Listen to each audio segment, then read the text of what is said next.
All right. So, last session, you guys almost all died in the death house. You finally put it to rest. Put the rest of the family to rest, except the lady of the house. You guys saw what it truly was: decrepit, old. Anything you tried taking out of the house vanished, including the dog. Uh, Doja's character had an interesting encounter, to say the least, which one of you guys is highly suspicious of. Uh, Rightfully so, who knows what happened to that man.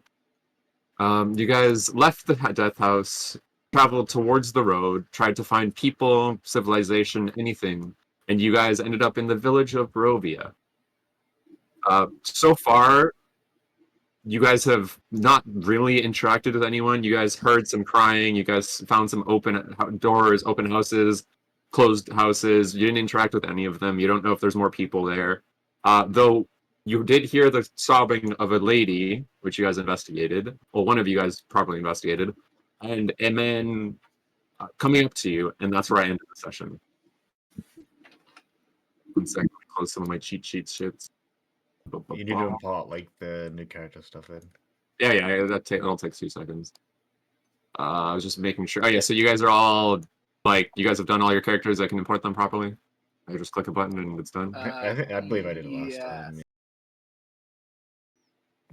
This man starts approaching you just all casually as you guys are standing outside of the sobbing lady's house, and um, he goes, you guys must be new here, right? I don't think I've ever seen you guys before."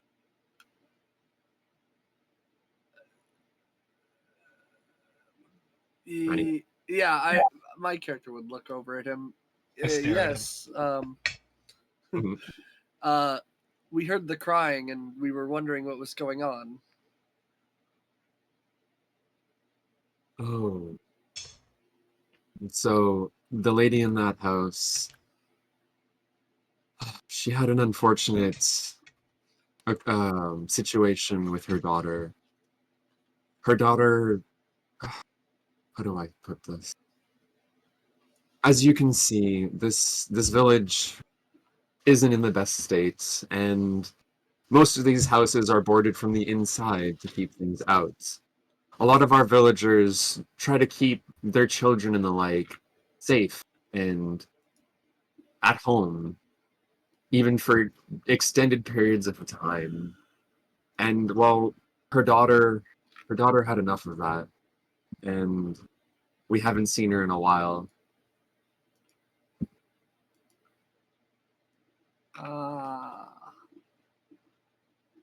What? Would my character ask that? No, I don't think he would. Are disappearing children normal around here?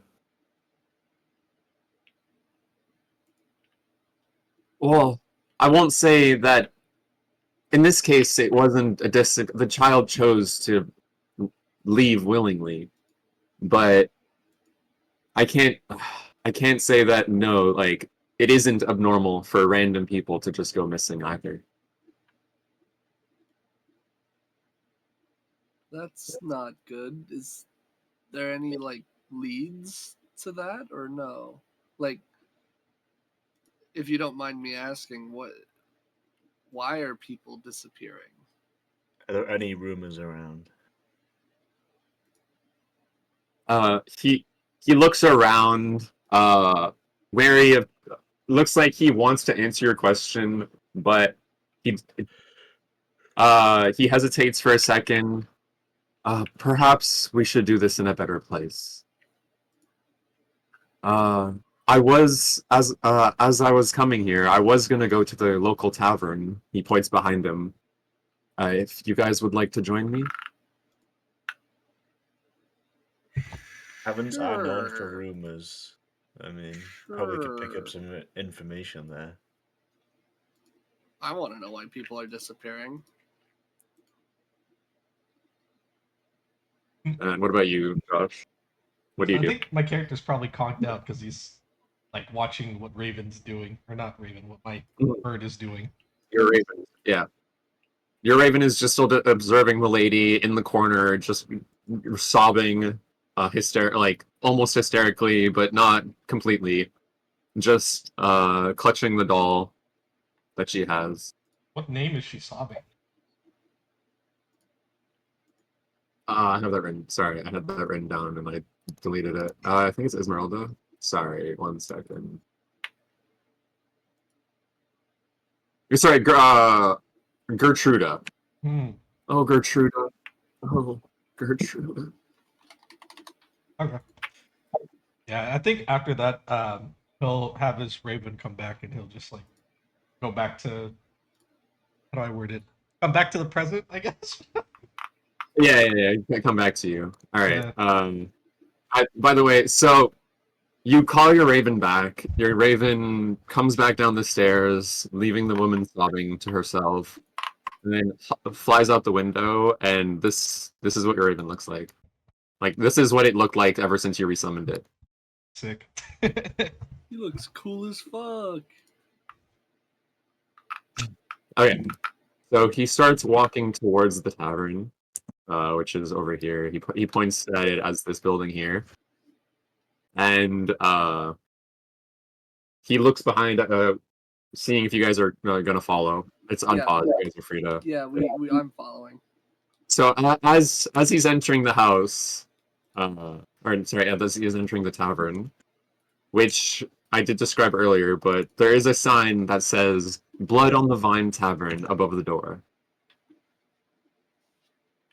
Strange name for a Yeah, tavern. I'll describe it again. A single shaft of light thrusts illumination into the main square, its brightness looking like a solid pillar in the heavy fog.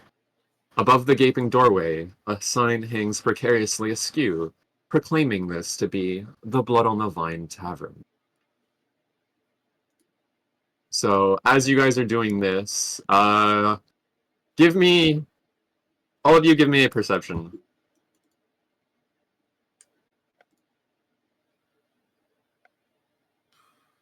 Oh, Sai, that proficiency never got. I don't think those proficiencies ever got added to my character. Oh, I thought you, okay, yeah, my bad. I thought you would have added them. I don't think I could. That's the you thing. can, you can custom, here, I'll do it then. Oh my god, I thought I rolled the 2 for a second. I was like, god damn. Dude, in character exploration, dude. I'm just too 'Cause worried about this I guy can just right I here. can just add it to my thing Uh, real quick to my roll, but I didn't know I could change Here, it on D&D one Beyond. second. Let me restart my app real quick, because I'm still not able to import Charles' character. If I'm making him do rolls, I need him to be leveled up. I'll also do this. I'll change Jojo's character.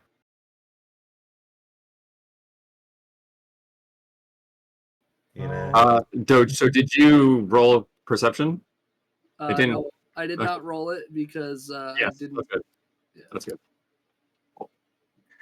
It didn't matter. Dude, welcome to the club, bro. Welcome to a club. I rolled a 19. What? Yeah, no, they both of them are they're all the same thing, but it's okay. So as the three of you are following this man in, one of you notices a little down the road. I'll let you know. So it looks like an old lady giving out and or selling pastries. You're not sure yet to random folk that are passing by, and you overhear one of them says, "Thank you, Granny," or "Thanks, Granny. I don't know what I'd do without these." As they just walk away. This is like a middle-aged man walking away with a bunch of pastries in hand. And the old lady just goes back to what she was doing, tending her stall. Do you guys? Yeah, you keep going in the tavern. Yeah, I'm following the guy. Yeah. I didn't see that. Yeah, so- no, you guys didn't see any of that. So I don't have a. Yeah, I don't think I have a playmat for the tavern. Let me double check. I do not. Okay. Is So Real quick, is she Oh. just like giving out apples or like people paying for them? Or it's Pastries. not You're not sorry. sure because all you saw was the end of if it was a transaction or not. You're not sure if she took money from them. Can I actually? I want to approach and see what the deal is. Oh yeah, go for it. So they go into the house. Yeah, I'm just gonna like they go into there. Yeah, and she's about down here, like a few houses down, in front of one of the houses.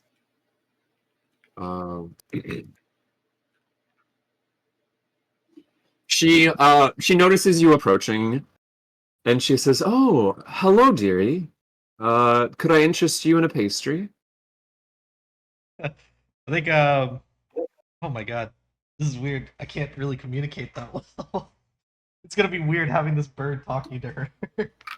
Maybe she understands sign language. Okay, I'll sign anyway, but my bird interprets what I usually sign. But I sign and I go, yes. How much are the pastries? Uh,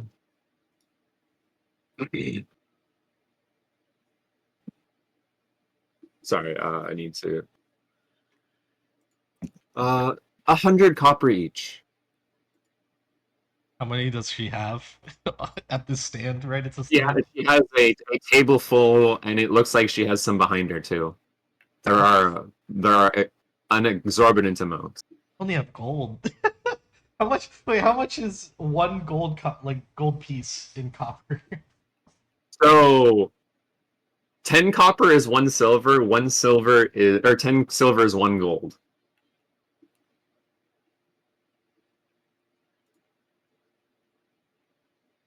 And she said 100 copper. I can't quick math that fast, man. It's 1 gold. Okay, so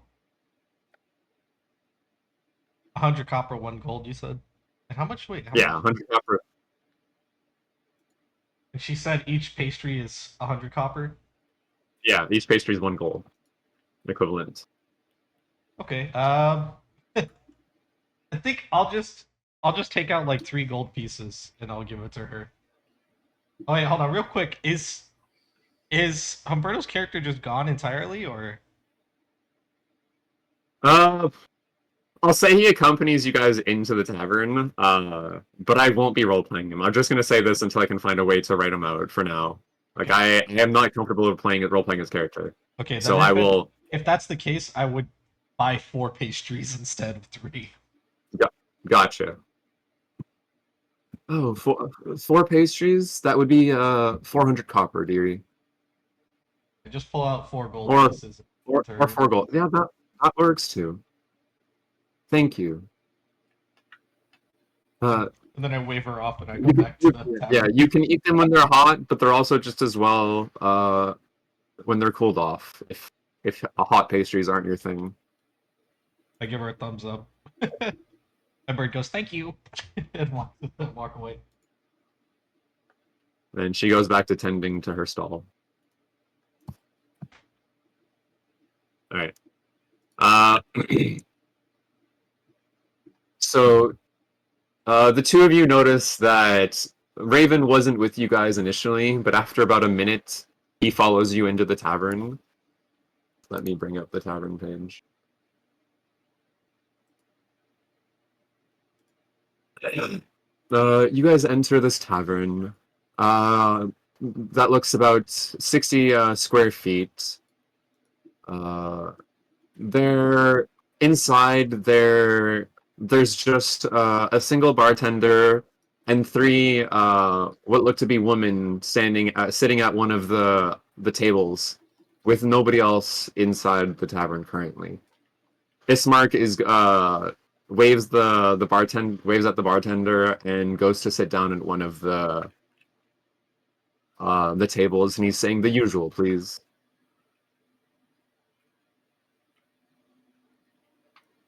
This Yes, is the guy we're following, right? Yeah, sorry, I And yeah. said a name. My bad. The guy that you're following waves at the barkeep, says one of the usual please, and sits at one of the tables that has enough space for all of you. Yeah, I'd sit down with him. I don't think my character would drink, though. No, he wouldn't drink. He wouldn't order anything.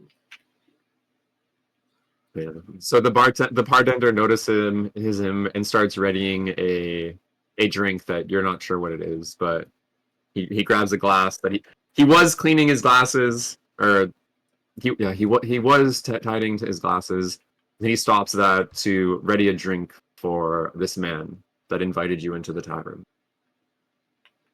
What do you guys do? I sit down with him. Okay. How about the other two?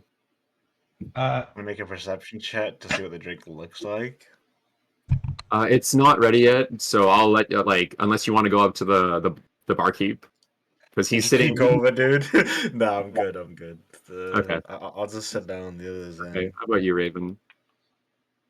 I probably come in like a little bit after, but I'll sit down and I'll Yeah. I'll like put the Yeah, so pastries down and I'll gesture towards them. Yeah. So. You notice that they're all sitting at the table. There's one barkeep and there's three women on the other side of the tavern, just like doing their own thing. So you sit down, and so Raven hands you each a pastry, including Humberto's character. And the old man, whoever Which- would follow him.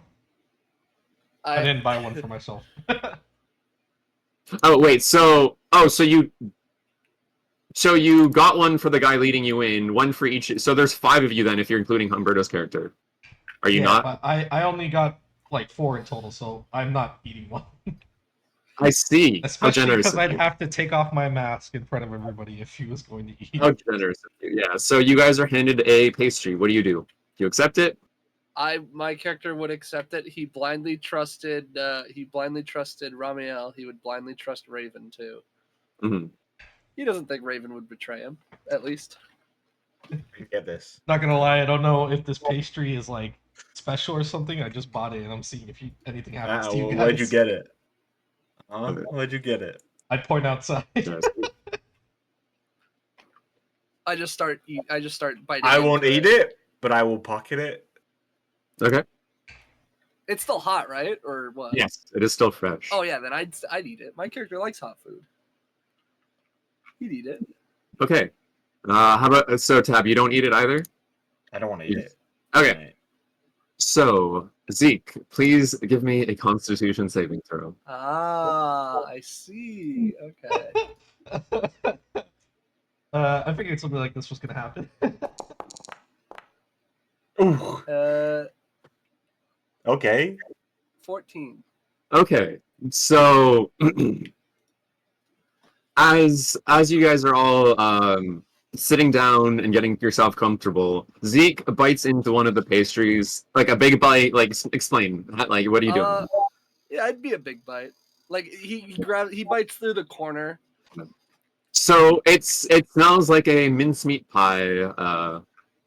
It smells really good. You bite into it because you haven't eaten anything in a while, especially after that excursion you had to the other place.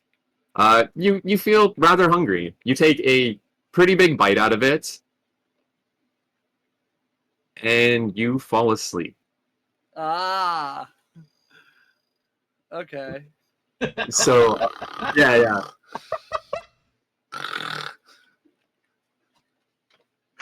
So as you fall asleep, you don't even notice this, but you dream in being some joyous place, far from removed from the evils of this world. You look around, the places and characters are extremely vivid and believable. You feel like this is a nice place to be, especially after the torture and hell that you just went through. I see where this is going. Okay. Okay. So I'll leave it at that for now. So the rest of you just notice him fall asleep onto the pie, face first into the pie that he was just eating. I'm gonna take the pastry back out and pass it back. I'm not eating that. Yeah, I'm not eating that, bro. Yeah, dude. You know, there's something always dodgy about these towns, man, or these places, dude. I'm not eating anything anymore. So Raven, you are handed back the pastry. You know what? I'll take it. Does the old man want his? He notices what happened to Zeke. He looks at the pastry and is like, "Oh," and yeah, he hands it back to you. It's like I've already had one of these before. I know what's happening to him. I'm good. I nod up and down and I just take it back and I put it in my pack.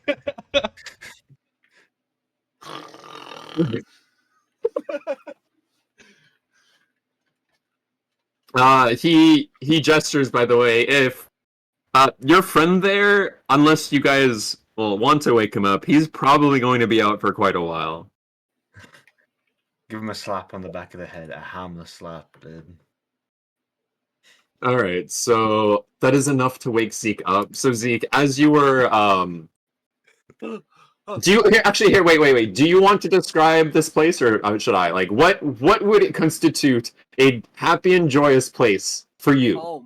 Home. So you are dreaming of home, of the people you knew, of the friends you've had, of all the loving and caring memories of such a place. And as you are finally feeling at home, you are rudely awakened by a slap to the back of the head. You feel, as you wake up, you feel longing for this place. You want to go back. Oh, I miss home.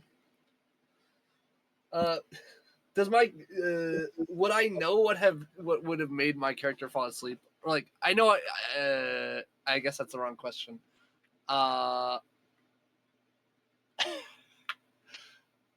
Give me a wisdom check, a plain yeah. wisdom. I'll do a wisdom check just because I'm trying to think of how I would describe this. Mhm. Like, would my character know that No, you're thing yeah, just give me a wisdom. wisdom? You It's tell why you it's just fell asleep. Yeah, just straight It's wisdom. just a D20. So Yeah, okay. Oh. So you're not sure if it's specifically because of the pastry or because of the excruciating circumstances that you've been through, but it wouldn't be abnormal to, while finally being in a safe-ish place compared to the rest of this area that and turbulence that you've been through, to just fall asleep. is my character still hungry? Yes. You also have a face full of pastry. You landed straight on the pastry. Oh, it's ruined. Oh, who did this to my pastry? You say that out around, loud? I look around the table. You did that yourself, dude. Yeah. Yeah. I put my hands up like I didn't do it. Fuck. all I remember is you handing me a pastry. I took a bite, and all of a sudden I'm at home, and then I'm back here. And You're quite the unnatural eater, dude. and my face feels sticky as I like rub my hand on my face. Is this? Did I do this? What happened? If this was your normal way of eating, quite like a pig. No, I don't eat like a pig. First things first. Second off, what happened? Yeah, you took a bite of that thing and then you just slammed your face into the pastry, man. I don't know. You're an interesting guy. That's quite odd. I would normally do that. Raven, what did you give me? I just sign, and my bird goes, "It's from the old lady outside." And I'm like pointing in the direction where I got it from. What old lady? I just point out the door. I don't know how else to describe it. Okay, well, okay. Do I have? I'm assuming I have like a rag in my backpack. I take my backpack off and I just kind of go for my rag to clean my face off. So as this is happening, the barkeep comes and brings Ismark his drink, and goes back to his duties of cleaning the glasses and silverware and whatnot. I don't know why, but Yeah. when you earlier said he was cleaning his glasses, I assumed like actual glasses on his face and not No, cups. like the actual cups and glasses. Yeah, that should have been more specific. No, Is there anything unnatural? I guess I would have to.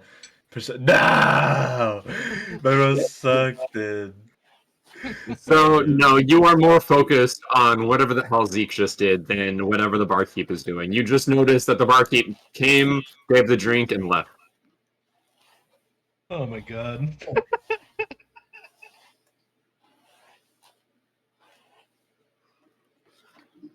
But yeah, I will say so. Now that you've gotten a closer-ish look to the barkeep, you notice he's a pudgy little man, uh, just goes back to cleaning all of his glasses. That's all I'll say. He doesn't come to ask you guys if you want anything. He just goes back to his duties.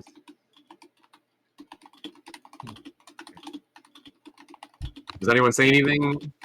Or No?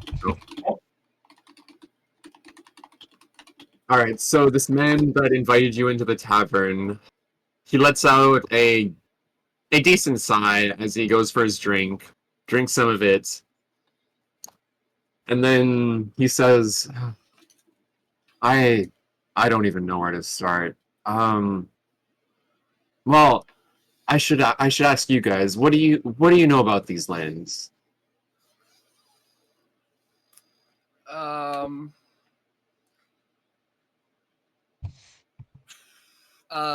My character would speak up. The only thing I know is that there's a village around here where children are being kidnapped by werewolves, and I volunteered to come help with that situation. I'm gonna recount my knowledge to what I learned through that book of Bavaria. Bro, Barovia. yeah. Barovia, yes. So give me a Definitely history check. Yeah, give me a history check. history. I am proficient in it, but no. Bro. Like, if you rolled much lower, it would have been. So you do remember that there were the four phases of basically importance. This place was off like good enough. Some guy came in, Strahd, made things hell for everyone. The mist, like this place got sealed off from everywhere else via the mists and whatnot. And that's about as much as you can currently remember. But you do remember that there is this individual named Strahd that makes everyone's life a living hell.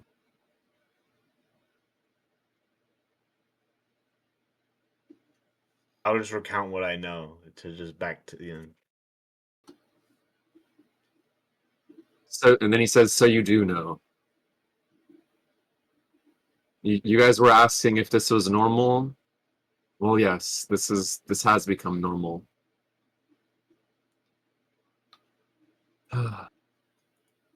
He just lets out a bigger sigh. Do any of you respond or say Is there anything? any way past the fog once you've entered it? He says, "Unless you are allowed to, no. You aren't. No. You must be. You need to be a Vistani or someone allowed by the ruler himself to be allowed out." What's a Vistani?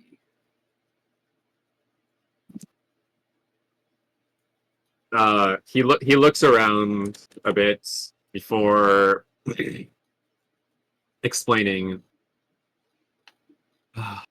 Vistani, well, they're usually human like me, but the race doesn't really matter. It's more of they've been allowed by a greater power to roam freely between the mists. And if you aren't given such access, you'll always find your way back here if you even make it back out of the mists themselves. There have been countless adventurers and the like who have tried leaving the mists and were never seen again. So just stepping into the mist is dangerous. Correct. You will feel sluggish, you'll feel exhausted. you'll feel like you cannot stay there anymore, and if you do, it will most likely come at the cost of your life.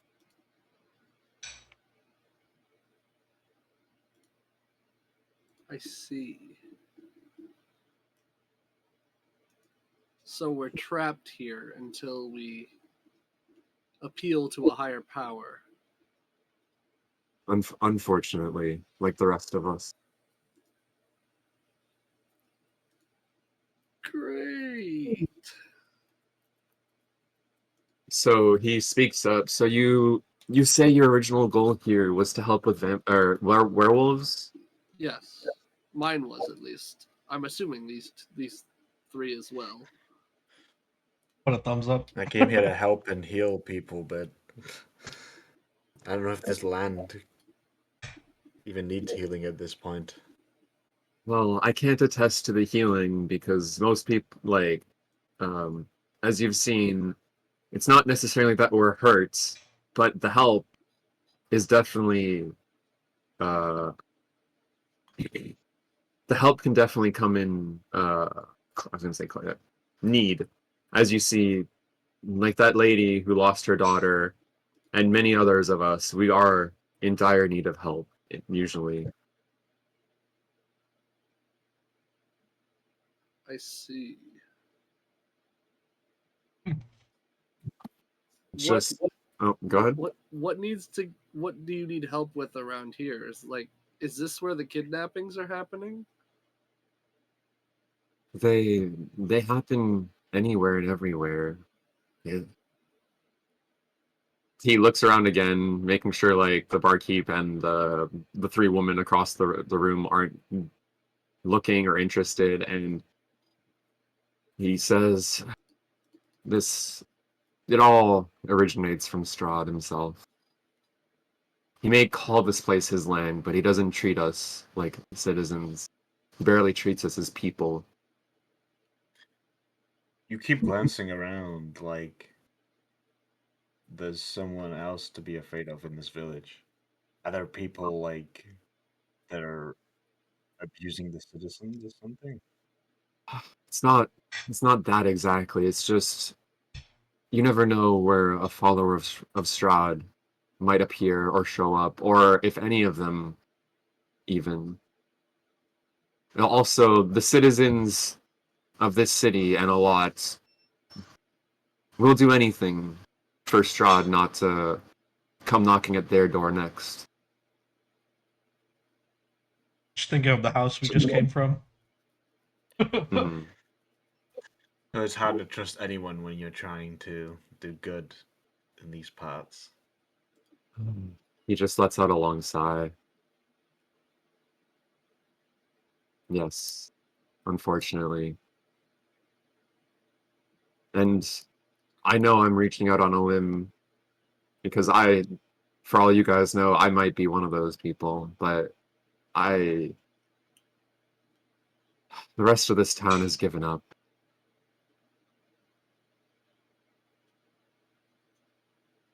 Hmm.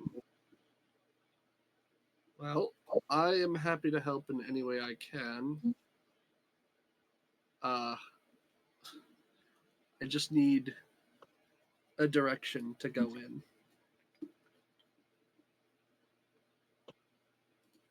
I can't speak of this werewolf business, but if you are offering help, there is something that you guys could help with. What would that be? So I said this whole town has given up, but that wasn't entirely true. My sister, how the noble heart she is one of the few people who still try to not fight against Strahd, but resist him in any way or shape. Unfortunately, this has led to some visits and occurrences by the man himself. And, well, that's a story for another day. Is her father unfortunately passed away recently, and we haven't even been able to give him a proper burial. Because nobody in this town cares anymore. Don't get me wrong, they never really cared for her. She was always quite different. But now it's even worse than before. They'll just about ignore her existence because she still has spirit. Hmm.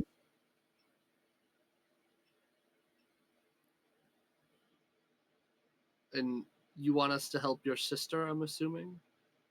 Well, at least help us bury her father, because her father was everything to her, and he at least deserves a proper burial Sorry, and real quick. ceremony. Is he Yep. saying like her father is in like they don't have the same parent, or is this you just saying this in a bad way? I'm saying it the way I'm saying it. I Okay. know what I'm saying. Okay, Ignore I'm me. just making Yeah. sure you didn't like No, accidentally. ignore it. No, I can't. So you don't know, like, yeah, that doesn't mean they're not related. It doesn't mean, like, yeah, I used the right words that I wanted. Okay, I'll let okay, you I'm just just, making sure. yeah, Just making sure. yeah, you're good. You're good. You're All good. right. I guess I'll sign, and my bird goes. What do you mean, her father?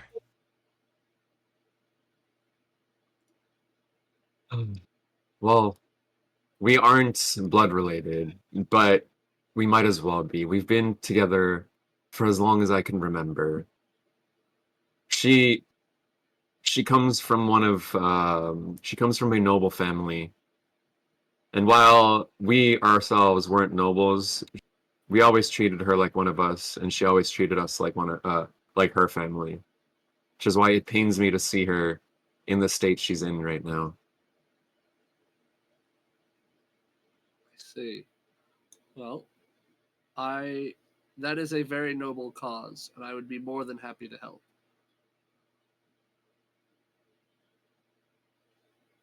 I give a thumbs up. Do you?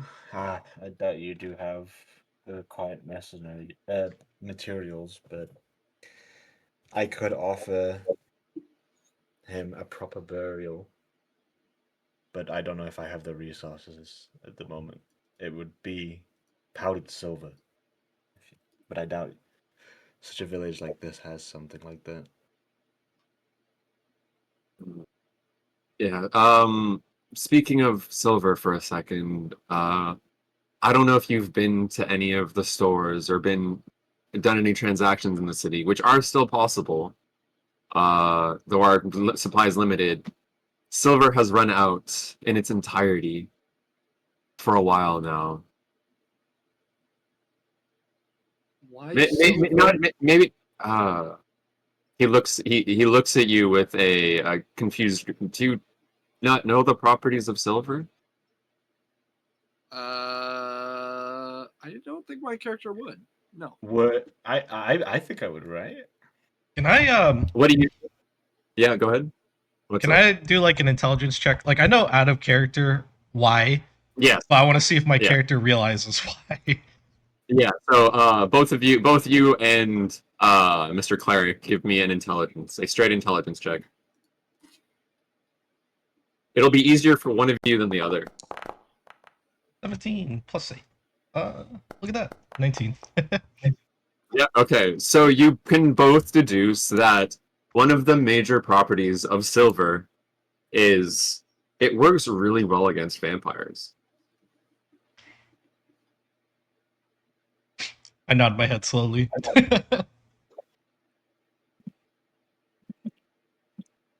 Hmm.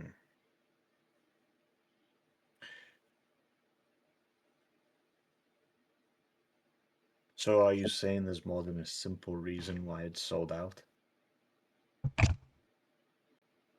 Um. Is that what you're inferring? Well, no. There is a main reason it was used as a weapon. So it has.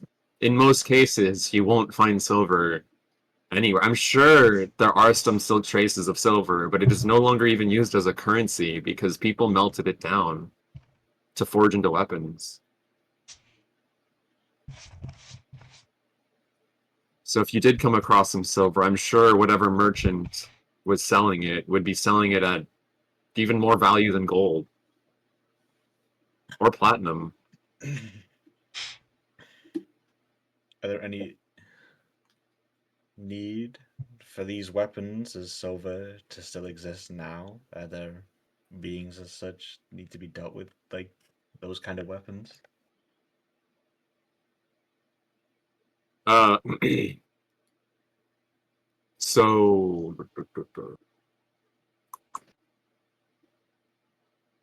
uh, well, we aren't exactly sure yet, but it is rumored that Strahd himself, among with many of his kin, is a vampire. So people went out of their way to try and protect themselves with such a weapon. Though we still aren't sure if such a rumor was true or not in the end.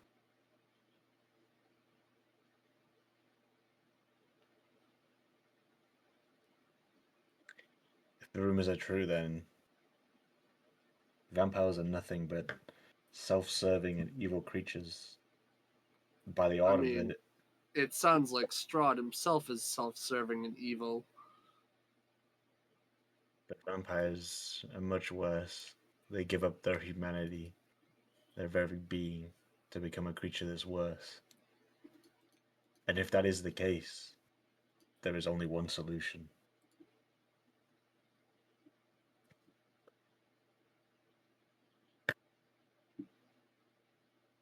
Uh, I would actually like to ask because I have an insignia of Order of the Gauntlet, right?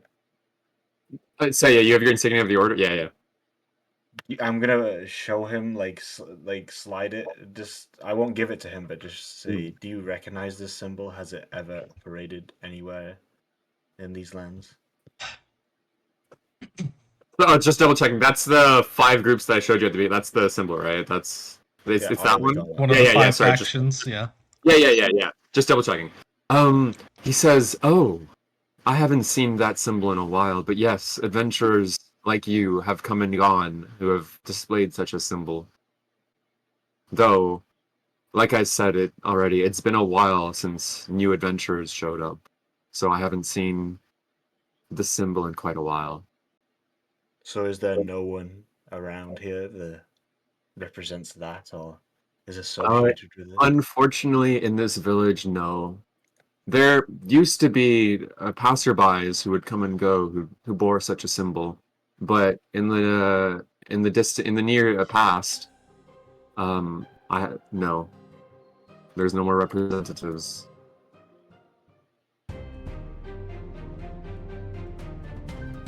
Such a shame.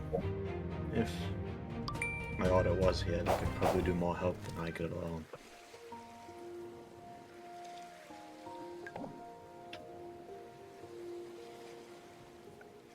So he says again, I'm sorry that I must ask this of you, but so you guys are willing to help my sister?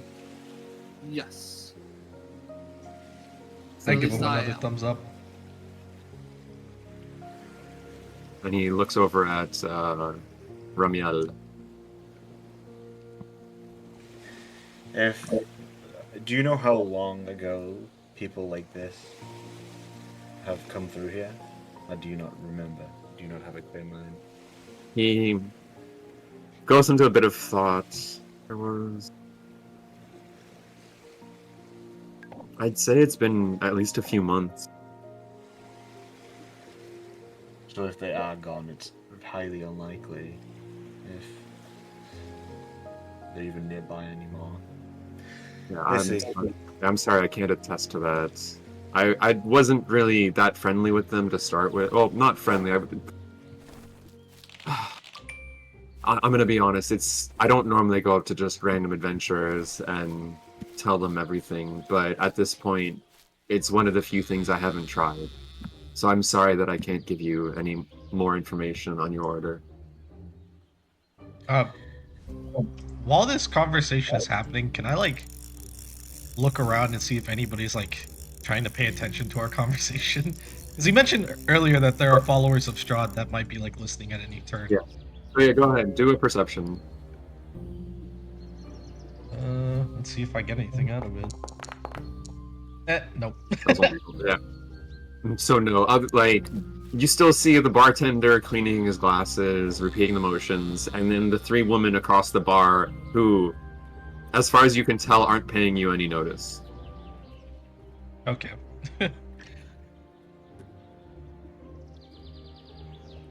Well, I guess we can all agree to at least help your sister, so you could lead the way after you finish your drink.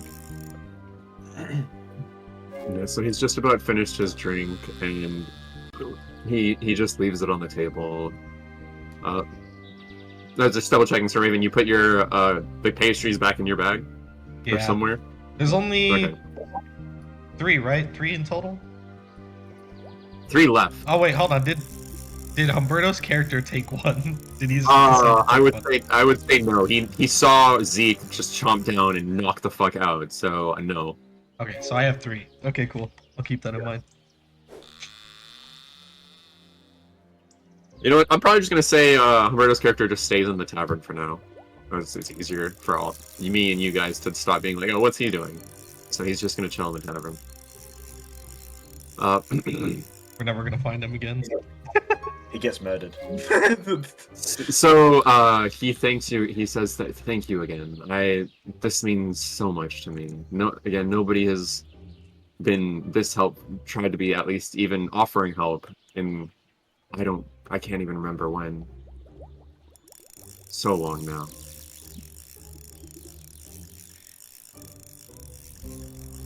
So I'm happy to help. gotcha. It is a natural order of the world for people to be kind to others.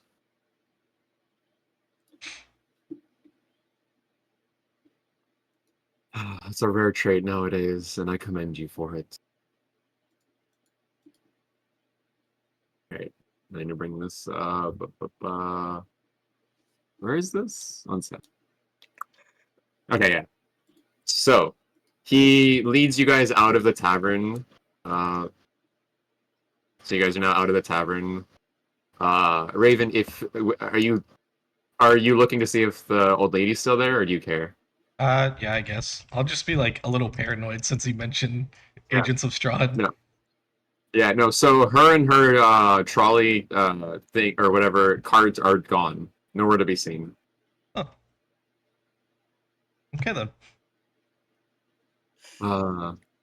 He says, "My sister is this way, at our house, or what's left of it at least." So he starts going south, past the house of the lady just sobbing. 1 second. Let me.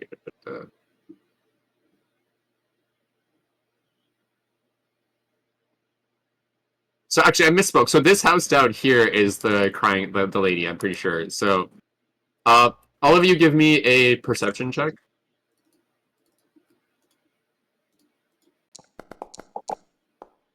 Dang. No, you don't notice this. My rules You're are just set for paranoid me. looking around. Oh, nat 20. Yay, shit. So as you guys are passing by, you notice a sign on this window that says Bill Drafts Mercantile. And he points to it saying, while I did say we have less supplies around, I'm sure you might be able to find something that it maybe that you might need in this. Though, if you guys want to now, that's fine, or later. Would any of you stop to by the shop, or would you guys keep following him? We're not in. Oh no, we're in no rush, are we? I don't know. I mean, it's your I'd character. want to help him as fast as possible. My character wouldn't stop. And yes, I mean we're in no rush to go look at the this. Oh, yeah, that's fair. Okay, yeah. So yeah, he just keeps walking without stopping. So you come up to a house at the end of the street. A weary-looking mansion squats behind a rusting iron fence. Right, let me just make sure this is the right one. Yeah, that's the right one. Okay. The iron gates are twisted and torn. The right gate lies cast aside, while the left swings lazily in the wind. The stuttering squeal and clang of the gate repeats with mindless precision. Weeds choke the grounds and press with menace upon the house itself. Yet, against the walls, the growth has been tramped down to create a path all about the domain. Heavy claw markings have stripped the once beautiful finish of the walls. Great black marks tell of fires that have assailed the mansion. Not a pane nor a shard of glass stands in any window. All the windows are barred with planks, each one marked with stains of evil omen. What do you do? And this is the house that he's led us to. Yes. He Uh, he What's did the his last result thing that he of said that? is what's left of it, at least. So he did allude to this. So what would you say, Ramiel? Would you say, Tab? Do you not have the skills of the trade to at least maintain at least some of it? We tried at first, but it seemed like a futile effort to spend our energy and resources on something that could not be maintained.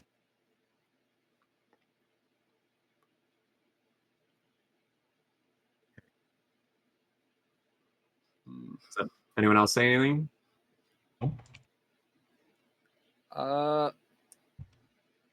No, I wouldn't say anything. Reminds me of another house.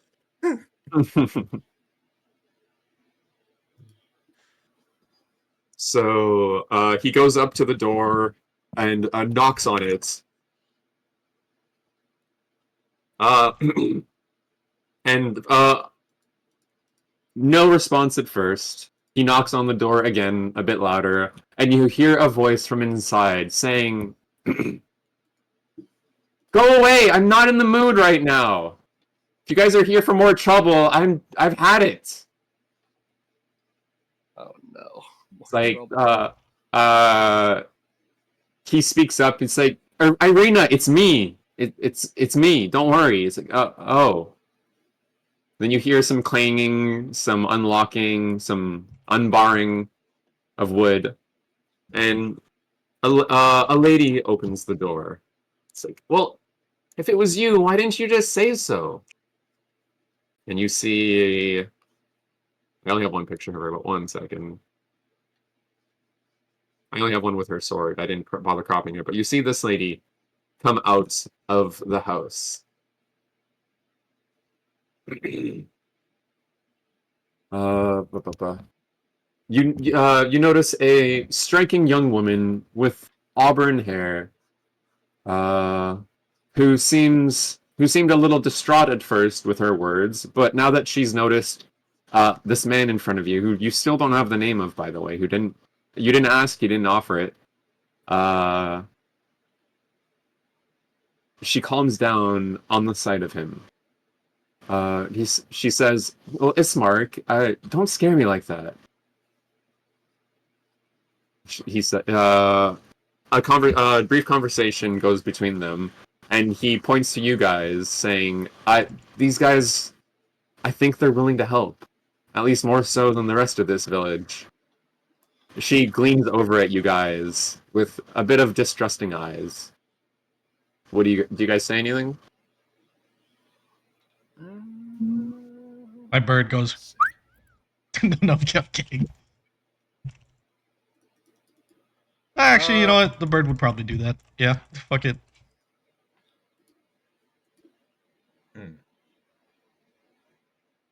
Your friend has told us you needed help.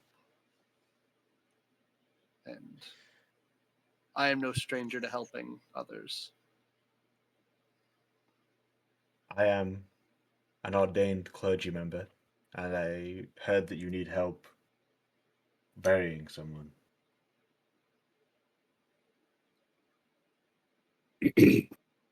All right, so she goes, well, help is the least of what we need, and she points to the appearance of the house and explains that the house, or actually, I'll say it in code.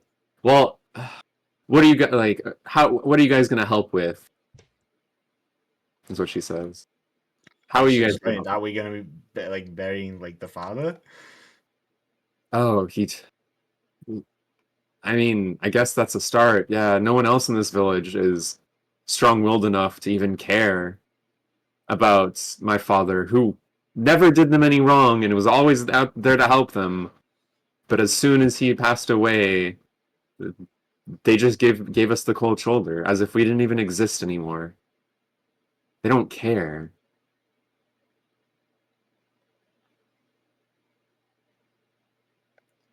Well, if it makes you feel any better, I am sorry for your father's passing. I may not know you personally, and I may have only just met you, but from what your friend has described, he was an honest man.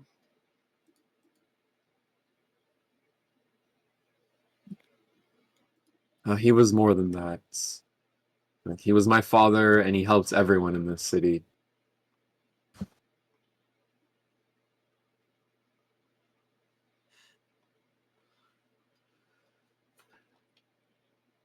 What did my character say? Fuck.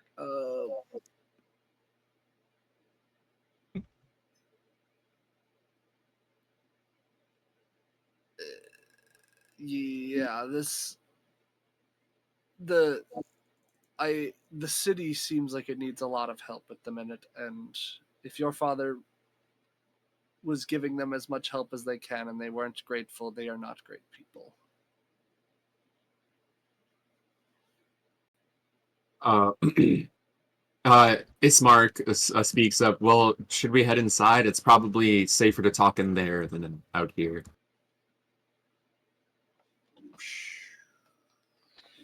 I'm fine with going inside.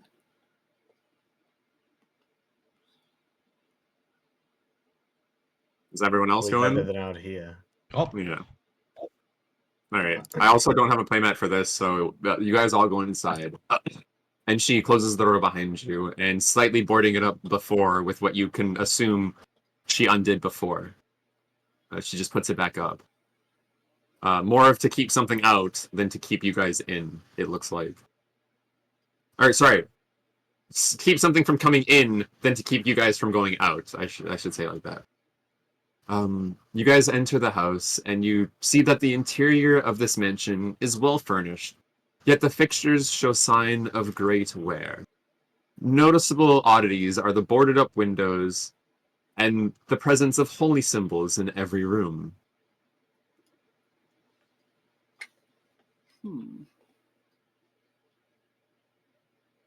And you notice a man in in an open wooden coffin on the edge of the room, surrounded by wilting flowers and a faint odor of decay.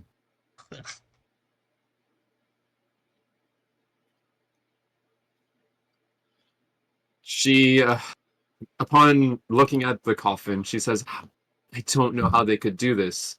He was their mayor. He did everything for them, and as soon as he passes away, they just stop caring."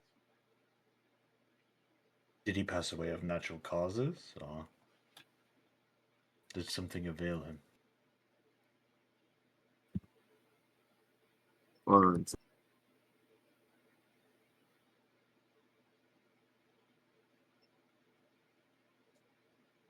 uh, I don't actually have the answer. One second, I don't have the answer to that.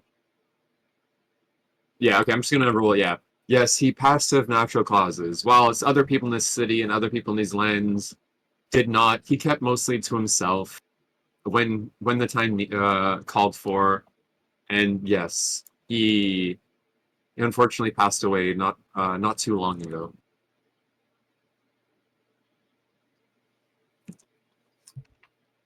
I'm sorry for your loss. Um,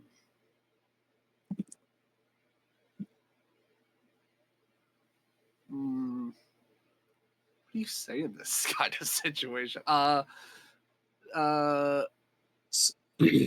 So, Ismark actually speaks up. He says, "Irina, if these guys are actually here to help us, you need to tell them the truth." She gives him a look of disdain. It's like, do I have to?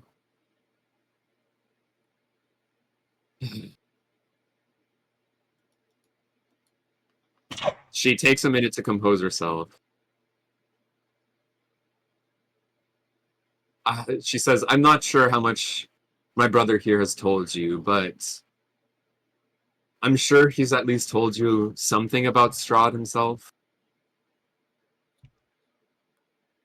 Uh, yes, he told us that he's not a good man in the slightest. Uh, he's been causing trouble all over Barovia and trapping people inside of, well, Barovia.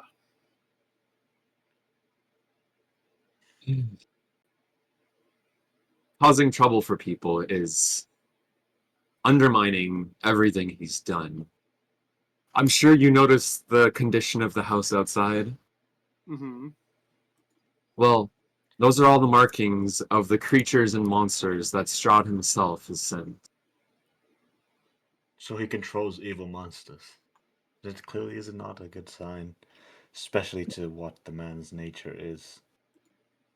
Evil must be purged at first sight, no matter where it may be.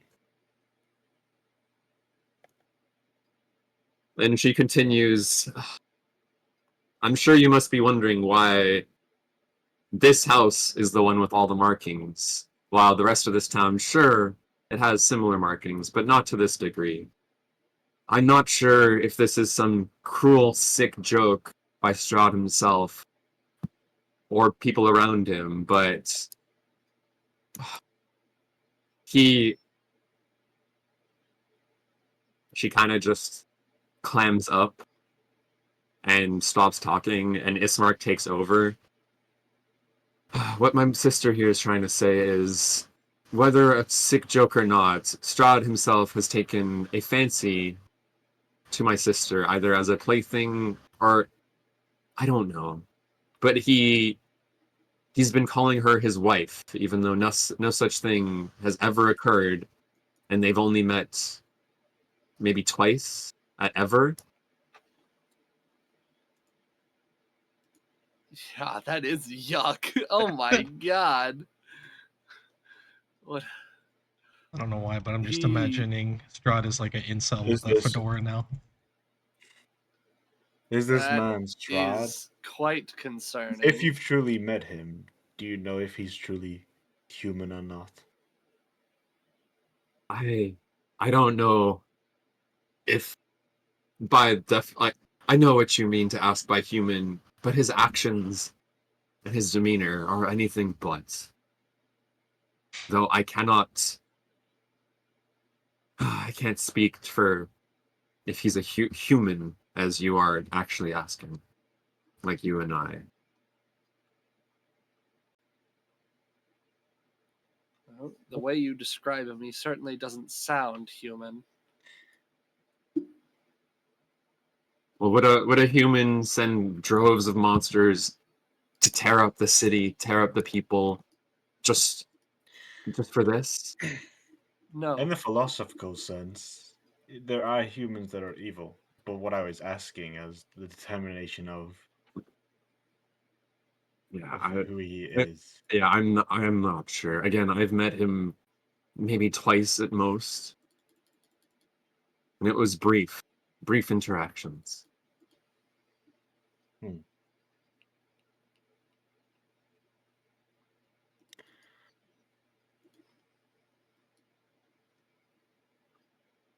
Did you? I guess you didn't notice any features then, if you've only met him for I'm brief. I'm sorry.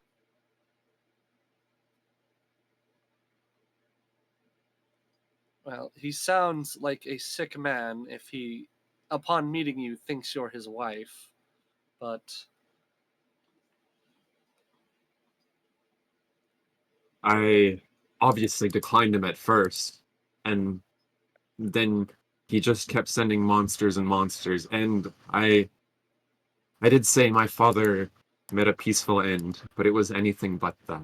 It was during one of those waves of monsters that, while he was defending us, succumbed to his injuries. She looks over at him with a sad look. The corpse that is in the corner of the room. He deserved better. He did. It sounds like he did.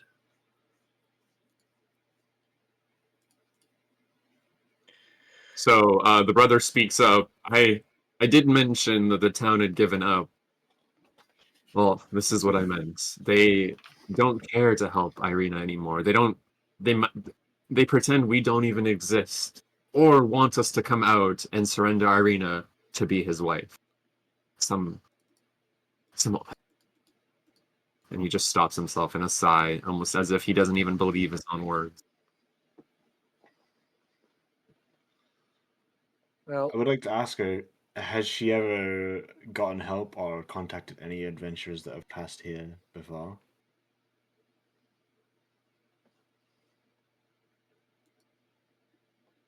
Unfortunately, no. Is At first we took it as just a joke, as just I don't know. We didn't want to think too much of it. It's only recently that the waves and attacks have gotten more and more merciless.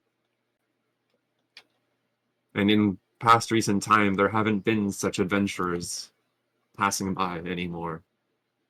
I'm not sure if this is because of Strahd or just an unfortunate coincidence.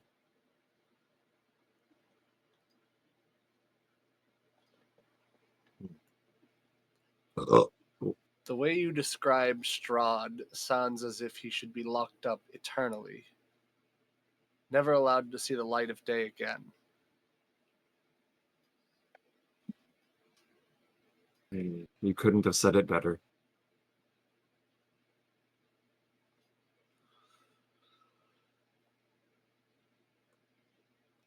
Do you happen to know where Strahd is keeping himself, or Well, rumors say that he has a castle somewhere, but I myself don't know. I was trying to keep myself out and away from him if this was indeed one of his sick jokes at first, until I realized it was anything but. I've stayed in this town for the past while, ever since the attacks. Because while I may not know, while it doesn't seem the safest here, I'm sure it's even less safe out there. certainly not? The being trapped is one thing, but with a man like Strahd chasing you or trying to find you is another thing. Um,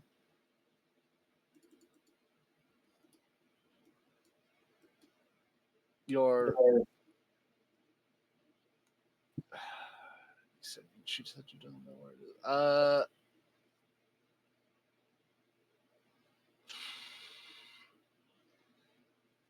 Has Strahd ever come to?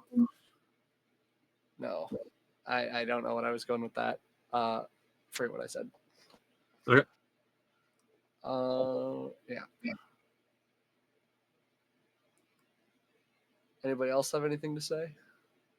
There's no doubt in the matter that if he controls such evil creatures and he brings tyranny on the people, that he should be killed. But where to start with that is the question. Since there is no support here, or any support we could gain from anyone else.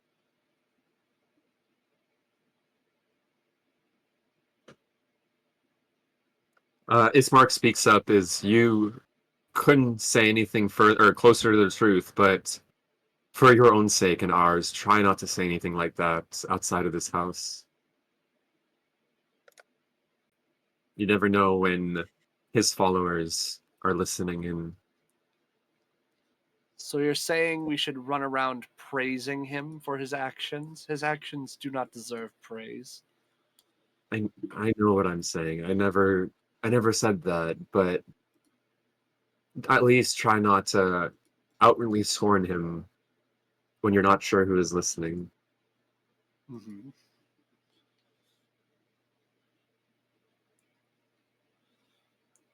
Well, I'm not going to praise his actions.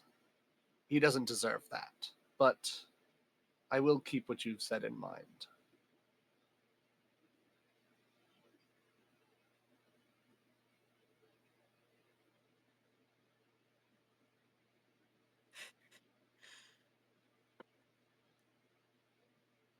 So, where would you like your father buried? We will help you however much help you need.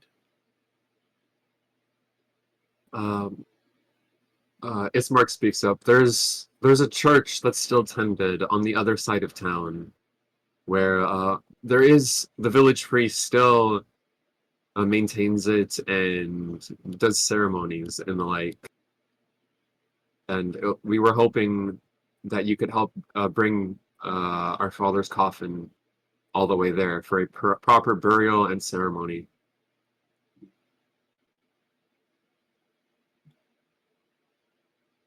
I am more than willing to help with that, but I do have a question. Yes. Does Strahd know that your father has died? Because if he knows, he might try to stop the wedding, or not the wedding. No, stop the funeral, or at least attempt to do something. Unfortunately, I can only assume the answer, but if the monsters were truly from him, I'm sure he would have a way of finding out if his attack was successful or not. Though again, these are just baseless assumptions, or these are just assumptions on my part, as Mark says. Yeah. Well, uh, dude, all right.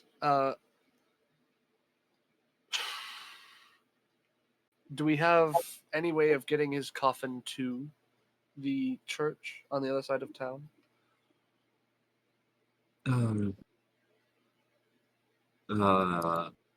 Ismark says, "I'm not trying. Like, we would just need some of you to help carry the coffin because, uh, again, there's another thing that I didn't want to say is I was hoping, uh, my sister could stay in the house at least until the proceedings, because again, this while this isn't the safest, it feels like the safest until until she absolutely needs to leave. Just for my clarification as a player, you mean in this house that we're in right Yes, now? in the house specifically, yes. I mean, I'm okay with that, but is she okay with that? Wouldn't the safest place be people that be near the people that are willing to protect such person? What if the monsters are sort of Strahd says comes back and we're not here? I think my character signs and he goes, "She's been able to hold out this long. It might as well be able to stay here while we're gone." Does anybody know she's here? So Irina perks up at Raven's comment and it's like seems a little proud of herself. It's like, yes, while although my father perished, I'm still alive and kicking, and I haven't been taken. And I feel like my brother makes a good point. And then, what did you ask, Doge? Uh, Does people know? I'm sure that at least the villagers know I'm here, and I'm not sure about Strahd and his people, but I can only assume they know exactly that I'm in this house. But uh, only a few attacks have happened, so I'm not sure why this is the case. mhm. Fuck. Well, if you think it's best for you to stay in this house, that is perfectly fine with me. I promise you that I will at least get your father's coffin to the church on Thank the other you. side of town. Before we leave, can I ask them? So I know you don't remember his name, but I guess if you want to give him a new name, I want to ask if they've seen our carriage driver from the start of our journey. Bismarck repeats that you guys are the only adventurers on the lake that have stepped foot in this town in quite a while. Weeks at least. Mhm. You are the first fresh faces in a while. All right.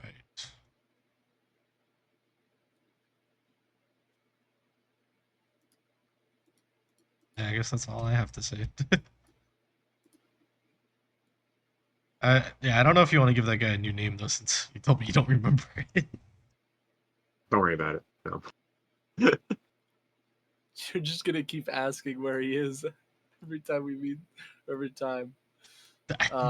You guys aren't curious where he went or like worried about where he I mean, is? I am, but I'm more worried about our safety before that. Like, he's probably fine. All right, My yeah. character's 100% worried, but like, at the same time, we just got out of a death house, and now we're being told that a man is attempting to force a marriage upon a woman, or he's trying essentially forced marriage, right? Oh, it seems totally consensual to me. Okay. Anyways,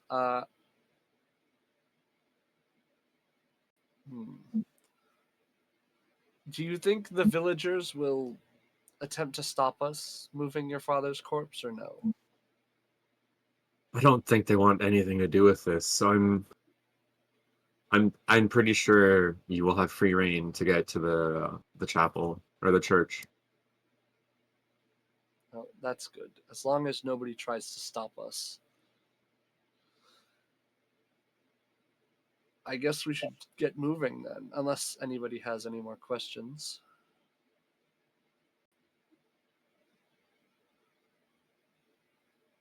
Nope. No, Paz.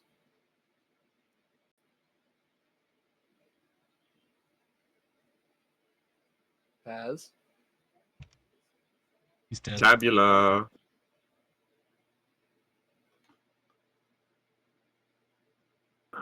Did he fall asleep?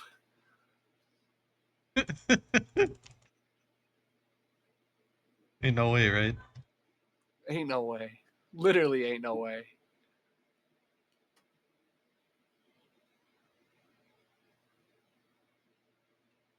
I'll give him a second. Tabula.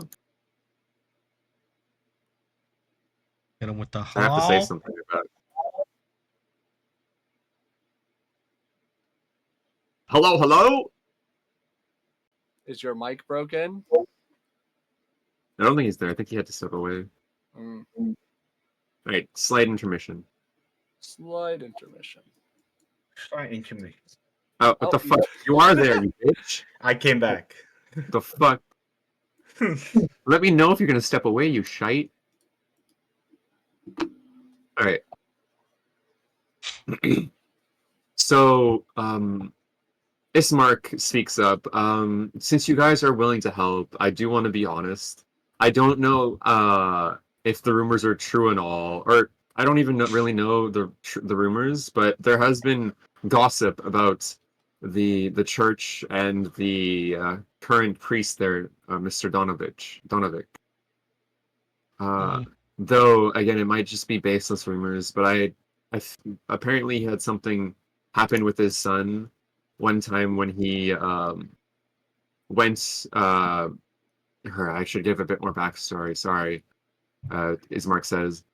One time, when the villagers still cared, they went to try and do something about Strahd himself, and uh, some of them came back, some of them didn't, and Donovich never really wanted to talk about it.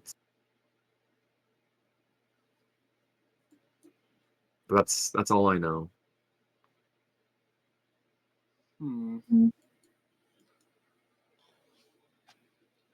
I see.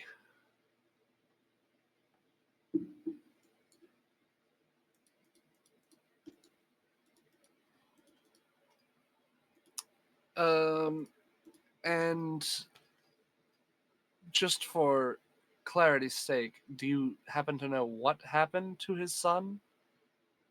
I'm not sure if something happened to Donovic or his son or some of the people on uh the outing. I I never really felt it right to ask.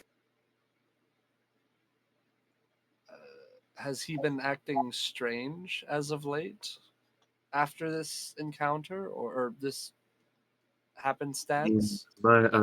He says my uh how do I put it? My quote, not quota, my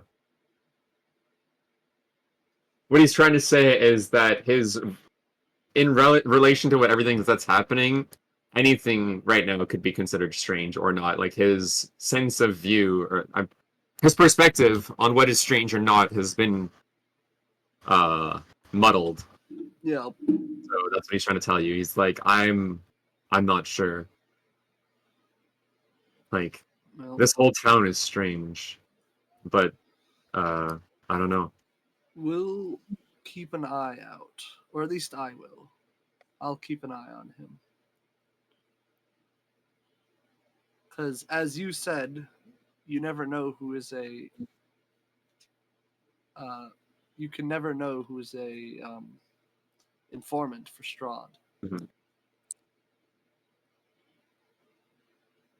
So, do you want us to tell him that you are having the corpse buried, or she, or uh, oh fuck, why do I not remember her name? You've said it like 8 times now. Irene, Irina. Irina's wants to bury her father. I will leave that up to your judgment, he says, and Irina just nods. All right, I can do that. Um, on the off chance that Strahd does show up when we arrive, and this is all hypothetical, do you have some form of escape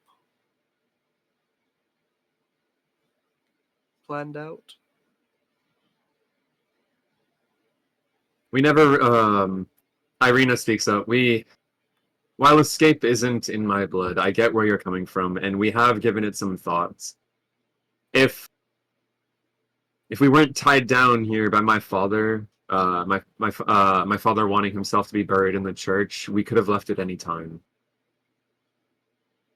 Fair enough. As long as you're, as long as you have some kind of plan, that works with me. There goes my phone. Uh, is there anywhere specifically your father wanted, or you want your father placed in the church, or do you want us to just talk to the priest and have I him prepare something? um our father only wanted himself to be buried there, not in any specific grave or place. So he used to trust the priest. So I will go with his wishes. All right. Do So you guys? I should rephrase. He trusted the priest in when he was alive. So not I don't want to say used to as if he stopped. So he trusted the priest in life. So I will leave it up to the priest. All right. Uh, I feel like I'm doing all the talking, Yeah, and you I are. don't. It's okay. So Raven and Ramiel, would you guys want to say anything? No. Munching on rations right now, dude. Yeah. So Ismark speaks up. Would you the time doesn't matter to us. Would you guys like to go now or have some rest first?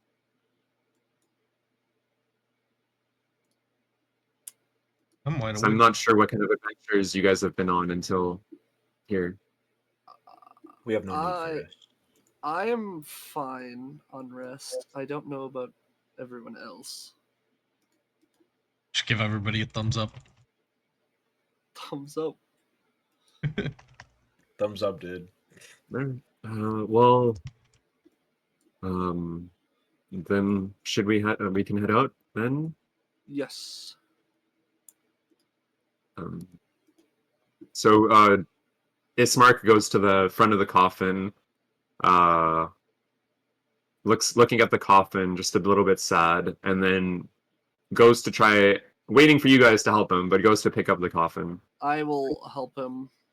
I am Is he not a picking up like strong both? man. I'm good.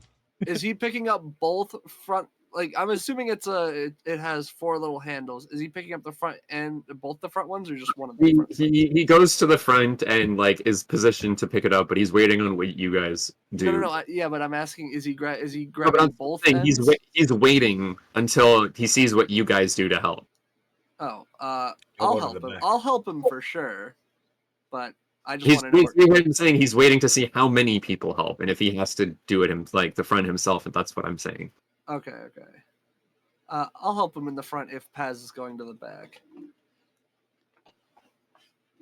So Remo, what do you do? Me? I'm going to the back, bro. Oh, just make sorry. He was like, again. This is for my own. Yeah, okay. So, Ismark is at the front. So is Zeke, and Remiel is in the back. It's like Ismark says a few things to Alina, or Irina.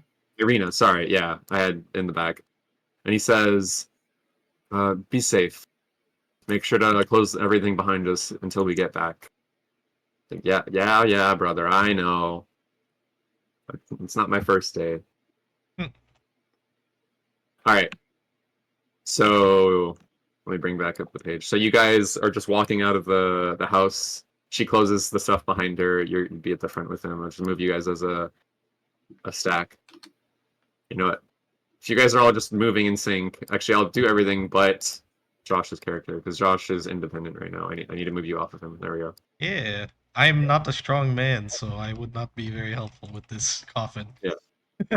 So you guys are just walking past the houses. You're walking past the crying lady's house. Walking past the merchant. Josh is being left behind. Oh yeah. No, sorry, hold on. Thing is not okay. Here we go.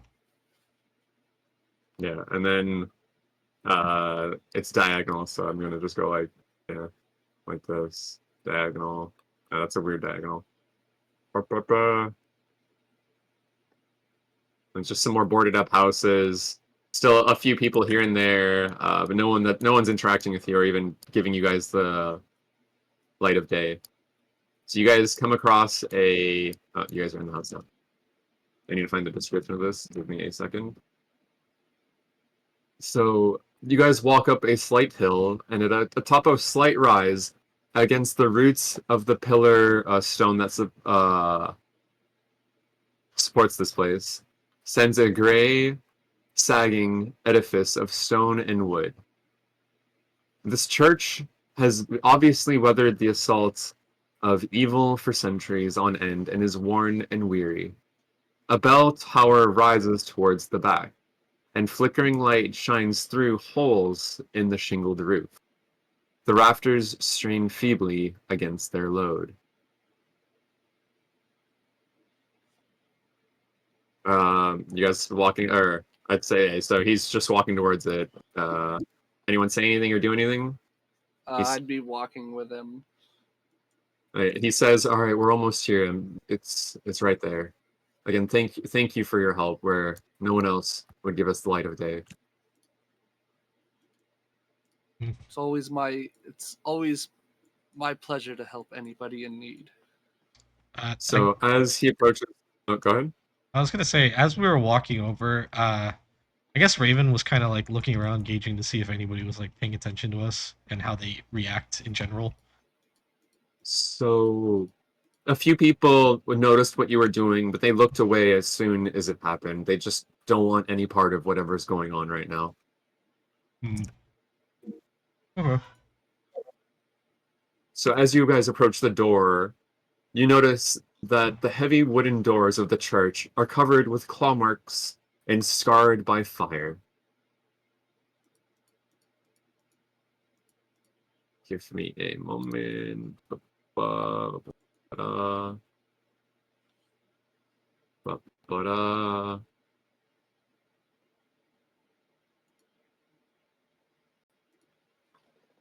So you'd be out here.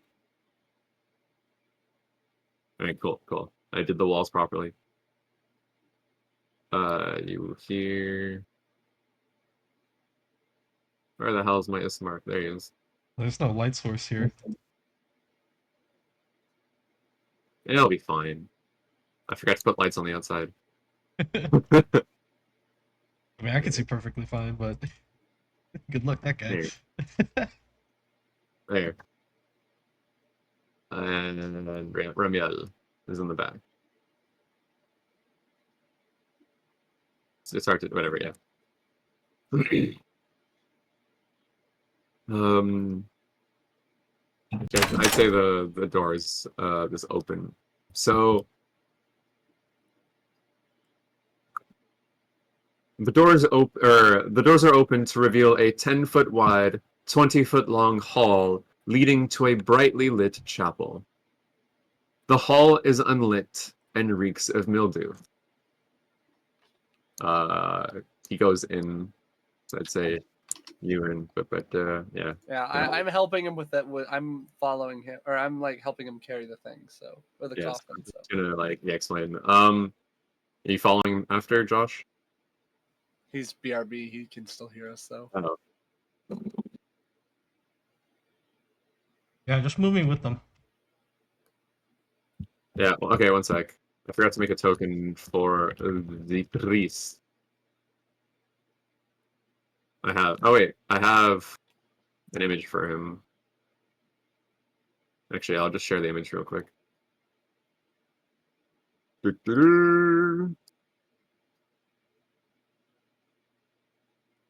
just forgot to make a token, which I'll do in a second. But yes.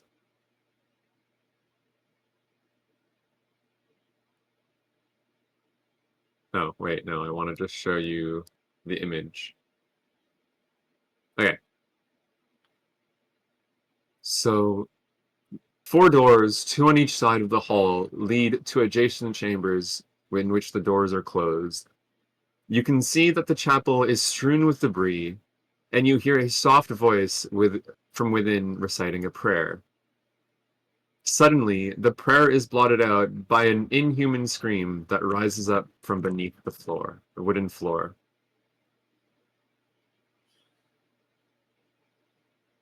Oh. I look at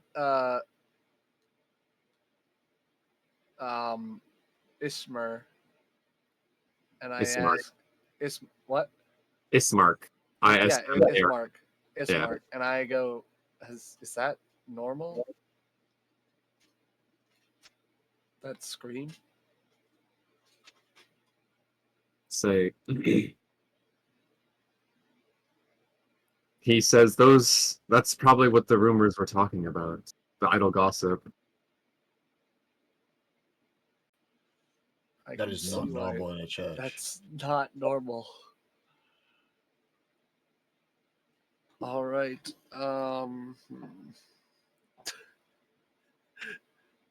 Fuck, I have something so funny out of character to say, but I don't want to say it. Okay.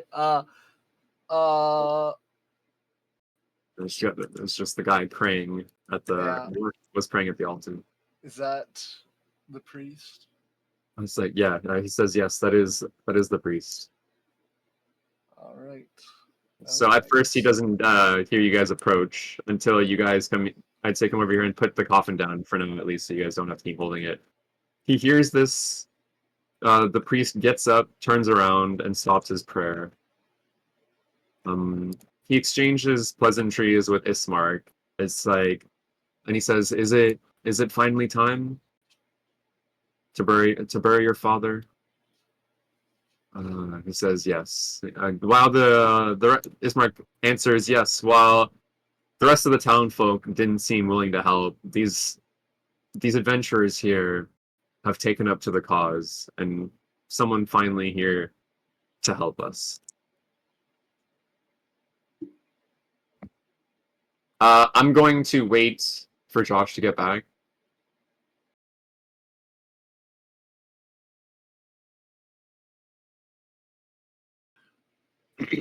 So, did you hear what happened? Like what I described and Yeah, You there heard was everything, the John? scream under the floorboards. Ismark went to talk to the guy, this shady looking fat fuck.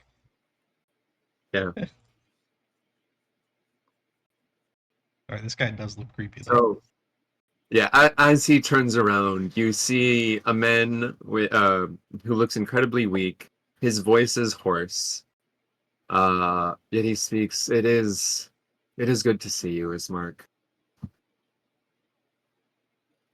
Um, sorry. Do any of you say anything or question him or anything? Nope. What was that scream? Huh? Yeah, he would definitely say that.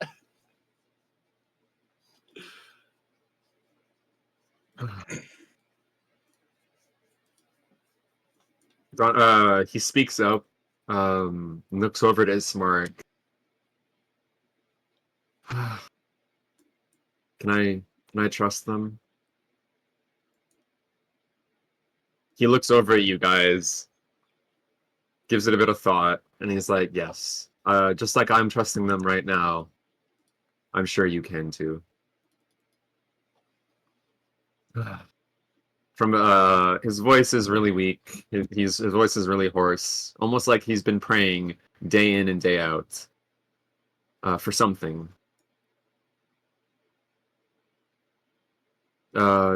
This priest speaks of a time when I can do it in character. One point, not long ago, me and the villagers, at least the ones that still had any soul or effort in them, wanted to fight back against the cruel overlord that oversees this place. And among them, my son was one of such people. Ismark is looking over at Donovich almost like he's never heard the story either, so it's the first time he's hearing it too. Yeah, I was about to be like, I'm pretty sure you said he didn't know. But So he describes a horrible massacre on the citizens' part and some other more gruesome things. That they were led there by a wizard in black robes who claimed that he came to Barovia from a faraway land. And by all accounts, he had lost, the wizard died, and so did his son. But one day, my son came back. At first, I was overjoyed. I had been, I didn't know what to do. But All hearing this, can I just look over at Zeke? sure, yeah. I just like just kind of whistling. Yeah, No, continue, I'm not. continue. I found out that while he seemed like himself, he was no longer the son I knew. He kept asking to be fed, which obviously, what kind of son wouldn't want to be fed? But what he was asking to be fed wasn't normal. He's just been asking to be fed blood, human blood. And I don't know what to do anymore. He stops himself. That's not normal. Uh, I mean, granted, I can't speak for because I don't live around here, but Have you got any cravings, Zeke? I don't know. Sai, do I have any cravings? Not that you can tell. Fair enough. So he speaks No. up. He speaks up again. I've been praying day in and day out for my son to return to normal, and I will continue to do so until the gods answer.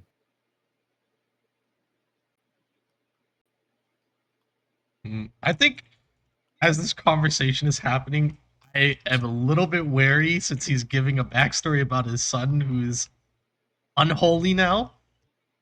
Hmm. So was that your son making the screams? Is he still alive? Yes. I've made sure no harm has come to him and that he hasn't harmed others.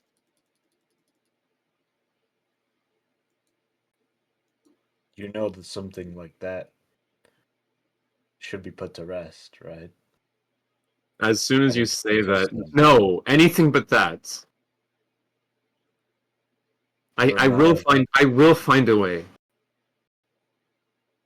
Can I like sneakily ready my dagger? This guy is a little sus to me now. Sure, give me a stealth roll. Okay. Or sleight of hand, I mean. Sorry. Okay, Well, let's while hope I he's don't doing roll that, poorly. I'm looking at I'm looking at Ramiel, and I'm like, that's a man's son you're talking about. Is it the man's son anymore if he's turned into such a creature? Such creatures of the night like that should be eradicated. Out of character, you don't know it's a vampire, but like, I I mean, mean- you can make assumptions based on what your character knows. I mean, could I do an insight check? I guess what would it be if I say that then? I mean, it would be a history. Do you even know what vampires are? You were asked. Your character asked the question about the silver. If your character knew that much about vampires, your character would have known the silver thing. Your character. Would I? That's the thing. Because Out of the Gauntlet hunts evil monsters and everything like that. That's their prime purpose. Is to That's hunt fair. all All right, these give me a, creatures. I guess, history check, but it's gonna be a decently hard one because like it's vampires aren't that normal. Yeah, you can put two and two together. You're pretty sure that his son was turned into a vampire thrall.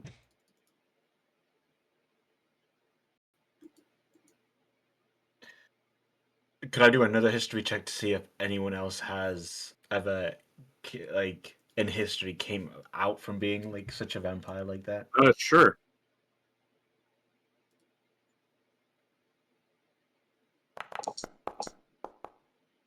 Oh.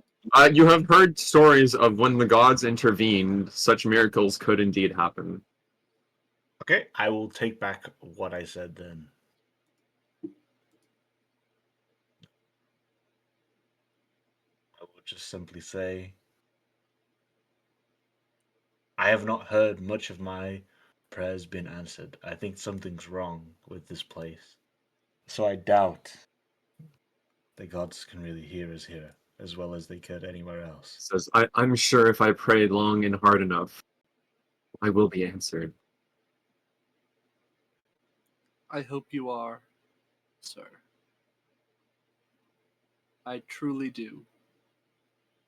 While I may not know your son, I don't think your son deserved whatever's happening to him.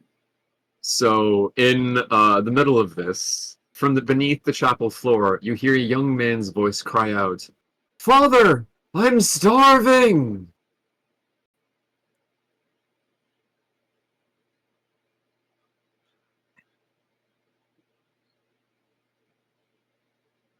No response, no comment, no nothing. I'm just debating.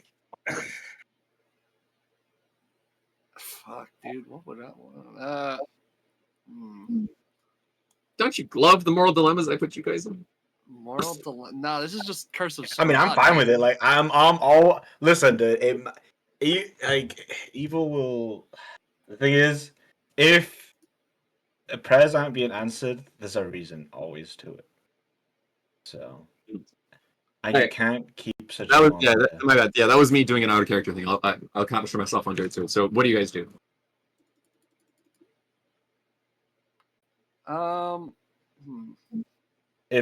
If your prayers aren't being answered, there must be a reason to it, and beings such as these can't really just be left alone or confined. But he hasn't done any harm to anyone yet. I've made sure of it. Yet, that is the question. Yet.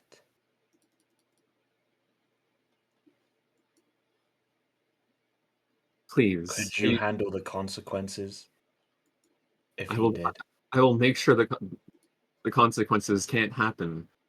Or that's not What the way I if want they do? How could you keep him here forever with everything else happening?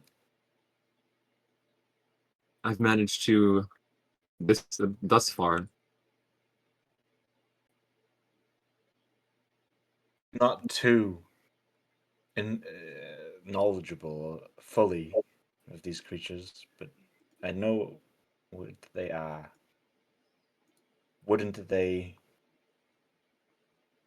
What is the word?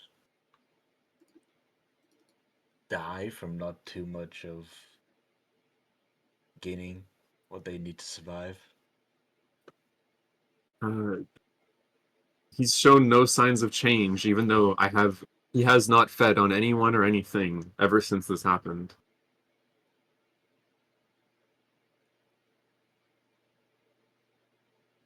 So, just for my clarification, you said he's never fed on anything. Well, what he's being asked to be fed. Yes.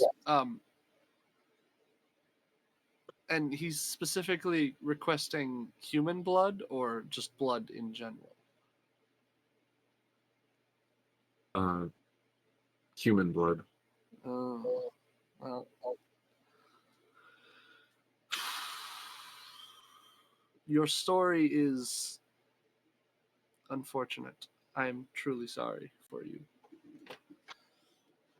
You're a stronger man than I. But I'm sure, and as you said, you're sure that as long as you pray, your prayers will be answered. I will make sure of it. I will make sure my prayers are answered. No matter how long or hard I need to. The Well, gods wouldn't forsake someone. no, they would not.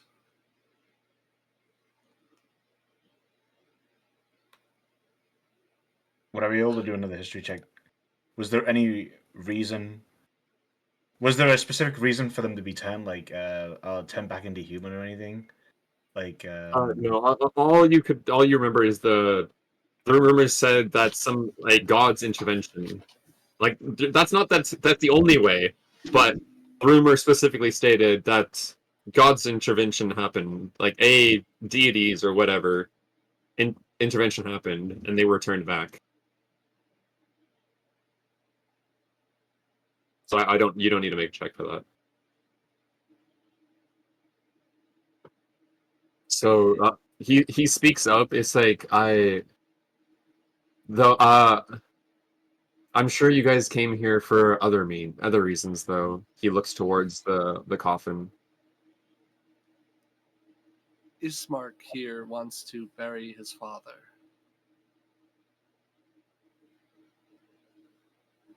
Yeah. So Ismark has a short conversation about how Donovich never told him the full story about this, and this is the first he's hearing of it, and how sorry he is, and his condolences. But Ismark does speak up that yes, they are here to bury Ismark's father. But yeah, I'm going to explain this for time's sake. I'm going to skip most NPC to NPC dialogue because at that point you're just going to be hearing me speak to it myself. But I will do it here and then. But it won't be that long. I will just paraphrase what they would say to each other. All right. So what do you guys say about being here for the burial?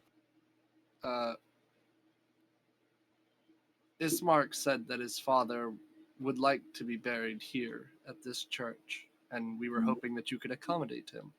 Oh, yes. That was one of his final wishes. Well, one of the wishes if he ever wasn't able, or Jesus Christ. That was one of his wishes, yes. can I ask him Though, who he okay. prays to? Who is he praying for or praying to?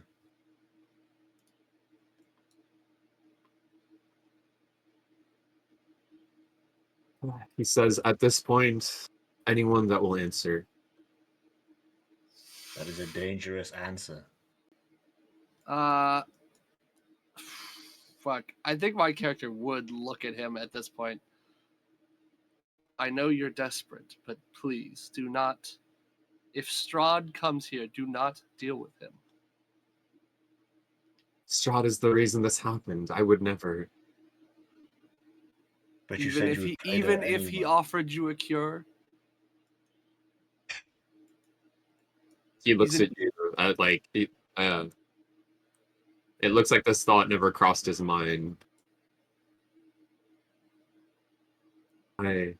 After what he's put my son through, no, even then. good. Nothing good can come out of dealing with this evil man. Or evil demo. Real quick, Maybe that's why your prayers are not answered. It's because you're praying to anyone instead of staying loyal to who you've been praying to. goodness. Zeke didn't say like why he revived, right? He just said that he was in the void and he came back to life. Yep. Okay, yeah. Blood. I'm Hypocrite. feeling hungry for some blood. Hypocrite. I was a fresh kid in the Uh, basement. Go for now. Anyways, I think your faith is weak, and that is why your prayers have not been answered. well then he asks you, who should I pray to then? Everyone's or yeah, just say who should I pray to then? Who did you abandon? Who did you first pray to?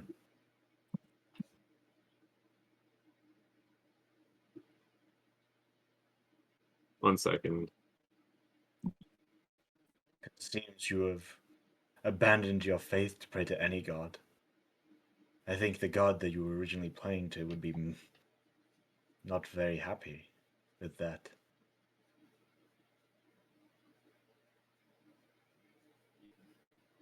I had this somewhere. But I'll say, you do make a good point. Maybe I am the reason that my prayers haven't been answered. Because you have turned your back on your god. Why should he help you? The original ones that I used to pray to were the Morning Lord and the Night Mother.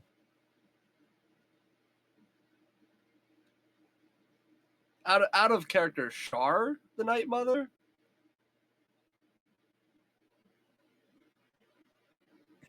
Religion check. Or Yeah, you can roll a religion check. yeah, I'll roll a religion check. I want to do guidance beforehand on it. All right.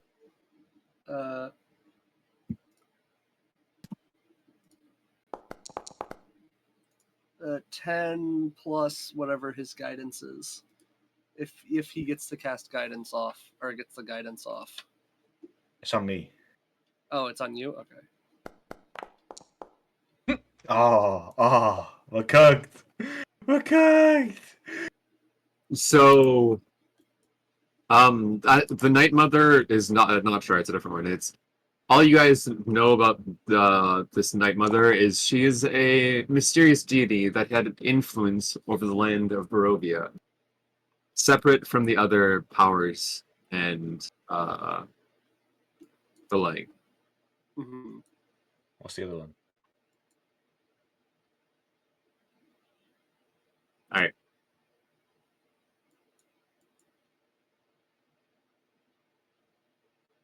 Anyone say anything? Raven say What's anything? the other one? Oh, well, I'd say that religion check wasn't enough to know for both. I'm giving you one, not both. These are not any gods that I know of. Much of.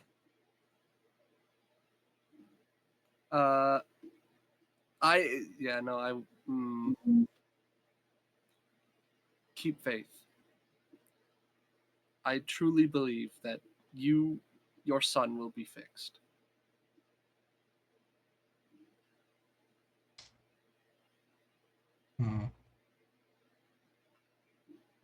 I don't trust this guy. Okay, so Tab, I'll give you a slight brief thing. Do you know who Lathander is? Yeah. It is the Barovian, not 1-to-1, but it is. I'll say it's just the Barovian equivalent to Lathander. Is the other one? Should I know that in character or just out of character? I'll say that out of character. Okay. So Barovians sound like they just made up their own. Huh. So remember, in the history, this has been going on for a while, such that they've been trapped away from the outside world for a while. So whatever powers may be have been in power for quite a while, separate from the rest of the world.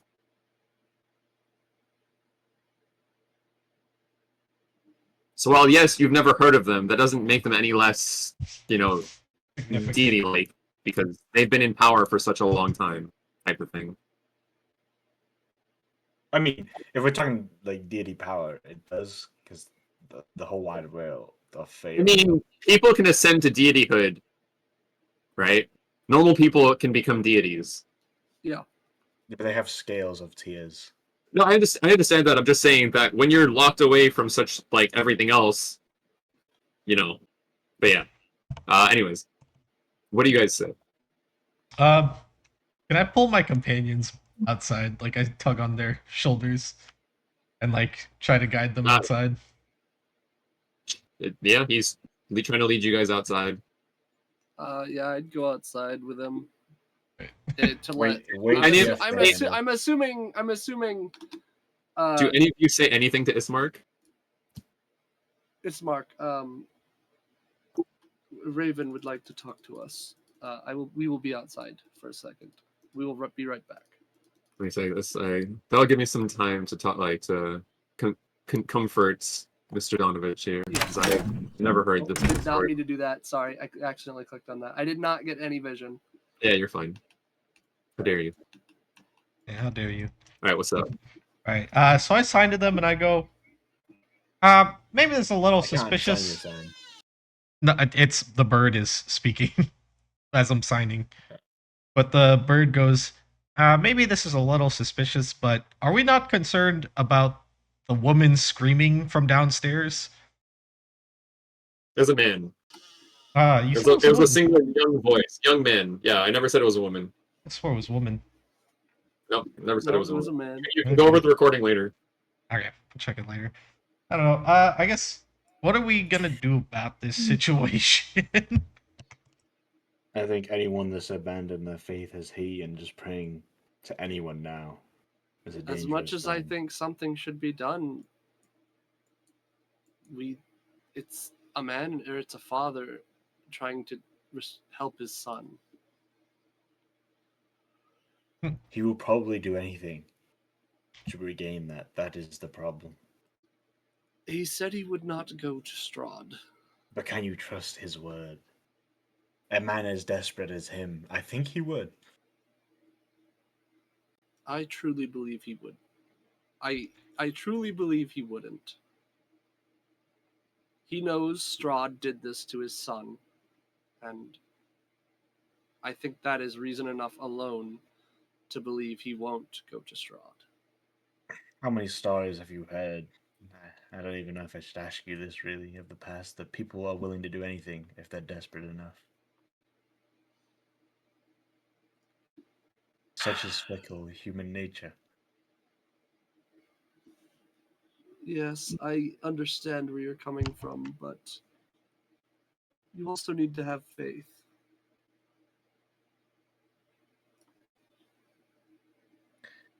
My faith is stronger than you could imagine.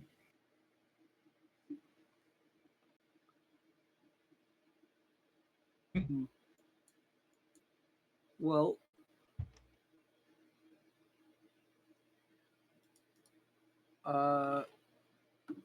I don't know what to say, but I do know that I can tell you that I believe he will not go to Strahd. A creature such as that, if his prayers are not answered, should not be kept contained. Our innocence could end up earth. Very true, very true. But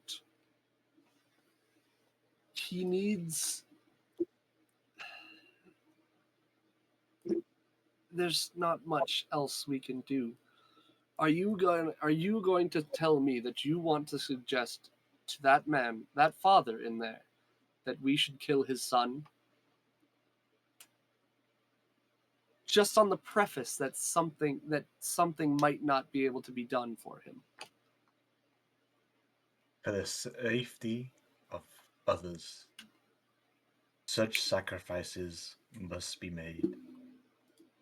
Then you tell him, because I'm not going to tell him that. What do you think his answer would be? You know the answer he would be. He would stop us with every fiber of his being. There's no point in telling him. And His I answers don't are obvious. plan on helping you. As much as I don't want civilians to get hurt, this man and his son are also civilians. Something about this land. Wait, out of character wise, Sai. What's up? None of my prayers have been like I felt that Something's like, still in the way. yeah. So I'm gonna infer this. Something is wrong in this land. It is blocking intervention, prayers. So no matter how much his whatever he worships prays to, I doubt they would answer. So are you gonna be responsible if that creature gets out and starts killing innocents because you had the inaction to allow it to live? So, well, yeah, before that, so Tab, remember how I said that God's intervention, like deity's intervention, could work? So your character would know if the whatever's blocking it went away, the intervention could then happen based on the information I've given you. Yes, but the thing is, it's time No, sensitive. I'm not saying I should change your decision. I'm just making sure you were aware of that. Yeah. Yeah. All right, go on, Doge. What were you gonna ask? Well, I understand where you're coming from. And I understand that it could be seen as my fault for not doing something in this scenario. I, as a person, do not see it right to murder a man's son under the assumption that he might get out. So Do you think he surviving? wants to be like this? When we looked at the man, he looked frail in that, right? And weary. I wouldn't say frail, but spent, out of energy, as if he spends every living moment when he's not doing his normal duties just praying. I mean, how did his body look? Did he look like he had like his like? What I'm trying to understand, did he look like he didn't like pale at all? Not You know necessarily. what I'm No. trying to infer by that, right? Like, because you know when you draw blood. No, he looks fine. No, his skin. While there's like black, like dark under his eyes, like from not sleeping and whatever. No, he is just as regularly pale. Like his skin is just as normal as everyone else. He Can I doesn't do look a like. history check? Do like Sure. vampire thralls need blood to survive? Go ahead. Guidance still.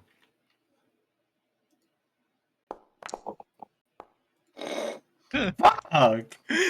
Dude, this is not with me, bro. You're not sure. The guidance won't even help. I gotta go pee. Sorry. I also need to go to the bathroom. I will be right back.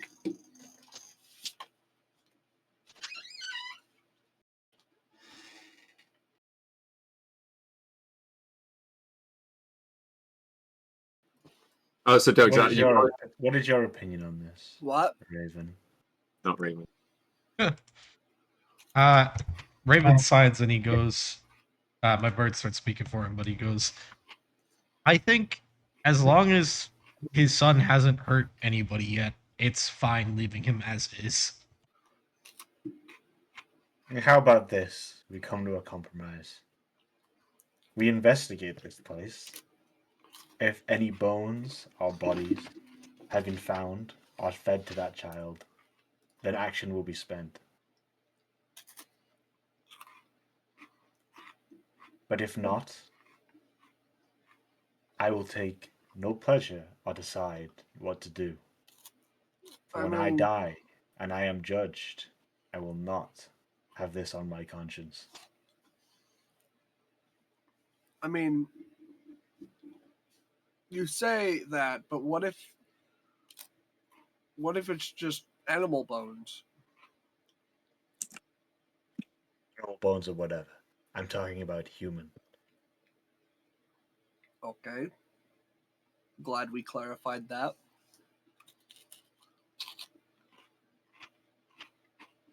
Because all I know about vampires are they are blood-sucking creatures, correct? Do I know if they can survive on animal blood or not, Si? Out of character. No, you don't know. Okay, fair enough. I will not know. Just say that is the basis of my knowledge. If I maybe ranked up more in my organization, I could have known more, read more books.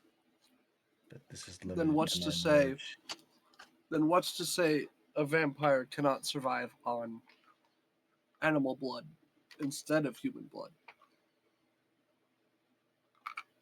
Are you trying to conduct a test? No. I'm just saying. It's an if. I guess you would have to see how he looks or how he acts and whether or not that is a true fact or not.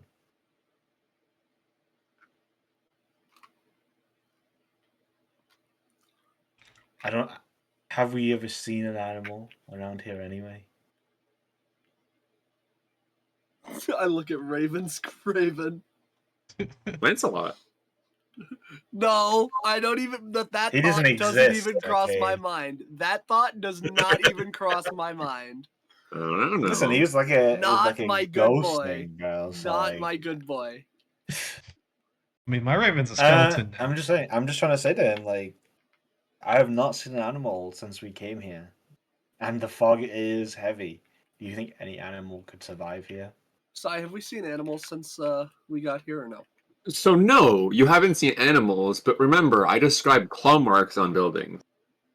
I described, somewhat marks that animals could easily leave. Are there claw marks on this building? Yes. I There pointed were. the claw marks. Those claw marks are clearly from an animal. Who's to say it's a normal animal, and not True. a monster? Yeah, that's why I said it could have been. I'm not saying it's necessarily, but yes. But regardless, Do you think that priest in there has enough power to wait. take down such creatures like this?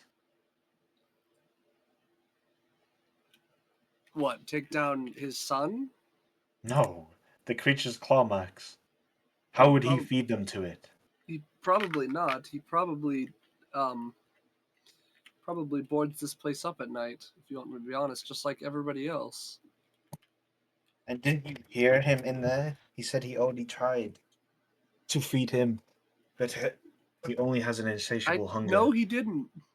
Didn't he did not? say, I'm no, pretty he sure. said He said he's made sure to not feed him ever since it happened. He has not been fed once. Is what he said. So how did he know that he needs blood then?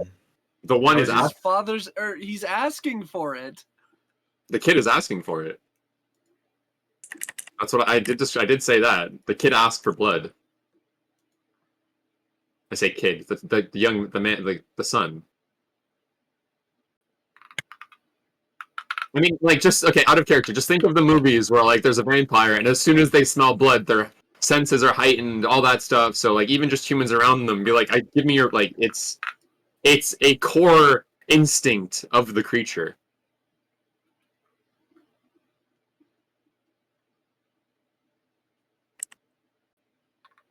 But yeah, back to in character. So did you guys decide to head back in then? Oh yeah, you went back in. Raven went in while they were still talking. Yeah, so you're Bismarck follow and Raven. Donovich are finishing up their discussion, how sorry they are for each other and all that. And it's like, yeah. All Like I said, Ismark would stand over here then. I'll make it awkward. I'll let you guys come back.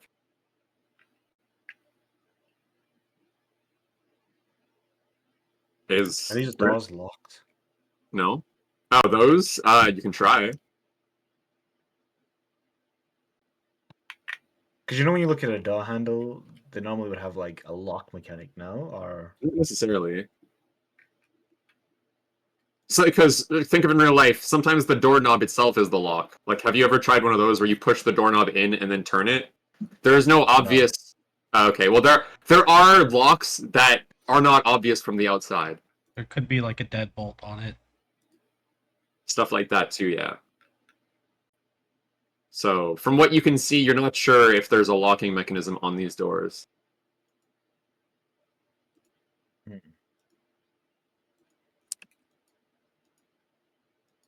I'll try it. When is that? Alright, one sec. Sorry, one sec. I need to make sure none of these are locked from the start, because otherwise, one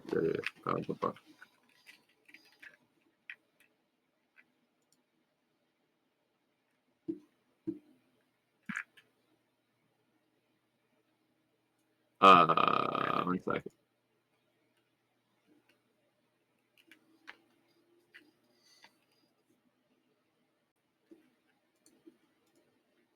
Okay, yeah, right, the door's not locked. Do you try to open it? Do you want to open it? Yeah. There's no light emanating from inside the room. I can. Yeah, okay, yeah, but so you can see that this room is completely disheveled. Here, I will. Time and neglect have punched holes in the ceiling of this moldy room, which contain a few broken roof shingles amid puddles of water. In one corner, set into the floor, is a heavy wooden trapdoor held shut with a chain and padlock. A young man's screams of anguish can be heard through the door. I'm just gonna close the door, dude. I don't want to go in there, dude. Okay. Why'd you open it then? I'm trying to look. I'm trying to see what's around, dude. I'm gonna. We can go back to them if you want while I'm doing this, but I just want to. No, do you? If you're doing the other rooms? Yeah. I think if I see him opening these doors, I'm gonna walk over. Dude, because you walked towards. You were first in. You went towards Ismark. Would you have been looking back? I mean, if we hear them opening doors, I can turn around, right, and see. That's fair. Yeah. Okay. Well, then I'd say not. Not yet. He did pretty quick. I'll let you go to him when the second door happens. If the first one caught your attention, then he does it again. It's not like you knew immediately that he was the one doing it, and you only heard the door close. B. This dirty, lightless room contains a wooden bed with a straw-filled mattress. Mounted above the bed's headboard is a wooden holy symbol. One that you don't recognize. Probably closed door. Yeah. Probably one of the two gods that he was praying to. Yeah, Let's go on an adventure. Yeah, it's not locked. This one is lit up. This one is This dirty room contains a wooden bed with a straw-filled mattress, next to which rests a small table with an oil lamp burning brightly on it. Mounted above the bed's headboard is a wooden sun-shaped holy symbol. So they were different, the crosses? Yep. Close the door. Remember, there were two main gods that he initially said he was prayed to, so you can assume that those are the two of the land. Yeah. And this one is E. An old desk and chair stand against the south wall, a wooden holy symbol mounted above them, a sunburst. A 10-foot-long iron rod attached to the north wall stands bare, suggesting a tapestry once hung there. Against the far wall stands a wooden cabinet with 4 tall doors. Is there nothing on the table? No. Other than a few writing utensils here and there, it's pretty barren. Kind of want You to can go assume- to the closet, but I feel like it's just going to be clothing. Mm. Let's go look in the closet. Dude. We're invading this man's privacy because I don't trust him. Okay. I'm not. So okay. Going in, the only thing that you can't see fully right now is what's inside the cabinet at the end. Why did that open? Sorry. Are you going to the cabinet then? Yeah, I want to open them. I want All right, we'll go to it. It's over on the east.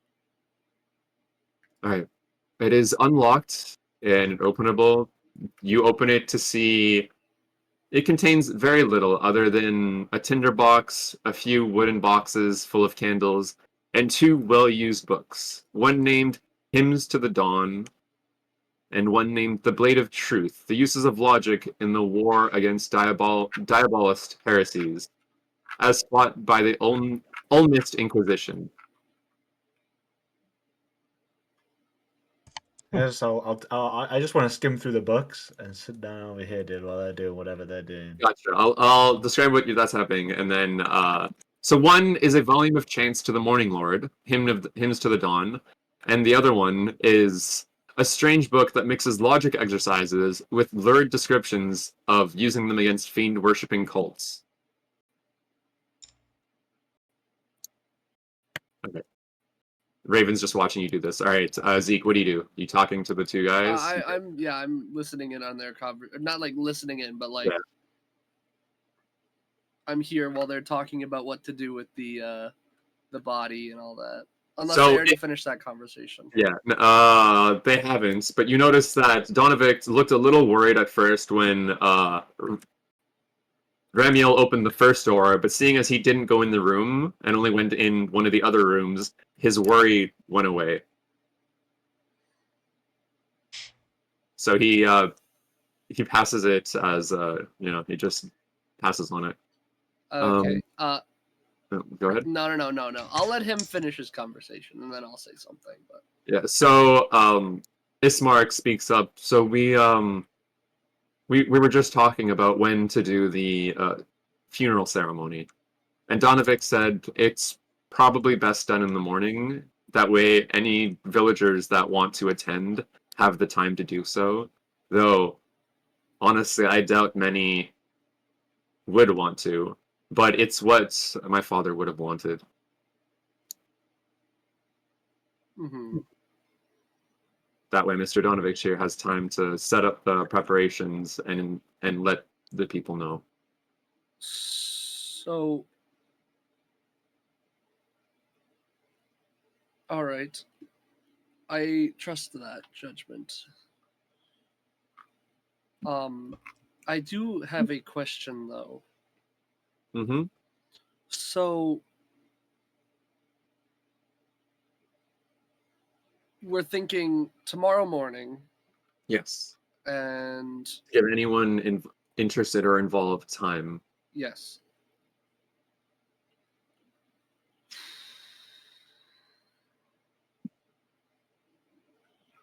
And Ismark speaks up. If you guys don't have a place to stay, you're welcome to stay with us in the meantime. Or if you guys have your own place. I appreciate the offer. I do. I do have one question for the priest though. The priest looks at you. So, this is nothing against you as a person. But how securely is your son contained? As much as I want to trust the fact that your son will not break out, the thought has crossed my mind when I was talking to my companions outside. Your son may break out and possibly feast on the corpse that is in your house. He looks at you and says, "There's multiple layers of multiple locks and chains. There's a trap door that is locked from the outside, and there's also I've given him some leeway with a chain in the basement, but not enough to get to the door."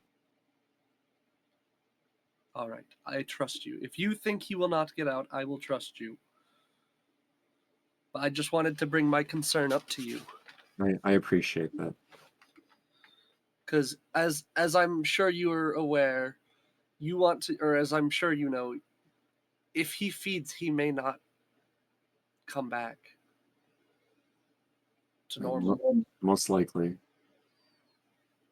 So if you could just, and you're already doing it, but keep an eye on him tonight. I will.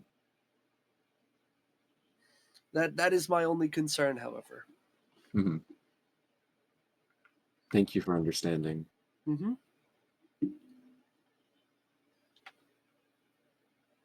All right, Raven, you do anything? Nah, after I saw what Ramiel was doing, I just came back. He got bored. Did you say anything to the priest or Ismark? No. All right. Give him a thumbs All right, up. we'll go back to Ramiel.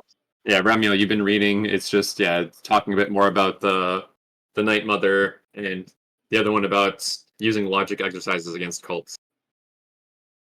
Whatever, dude. All right. Yeah, I guess. Did you bring those books with you, or are you? No, I put them on the table. I don't care for them. No, I don't care for them, bro. Okay, I'll pass by him and I'll grab the books. I'm yoinking them. They're mine now. Why are you yoinking the church's books? I'm gonna bring Oh him over my to this God. guy. Hold on. I hold it out to what's the guy's name again? Donovich. Yeah, I hold it out to Donovic, and I guess I'll sign and I'll ask, "Can I borrow these?" Could I ask why? I like reading. Well, as long as you bring them back, I don't by tomorrow morning. I don't see any reason not to. I give him a Any thumbs reason up. not to say no.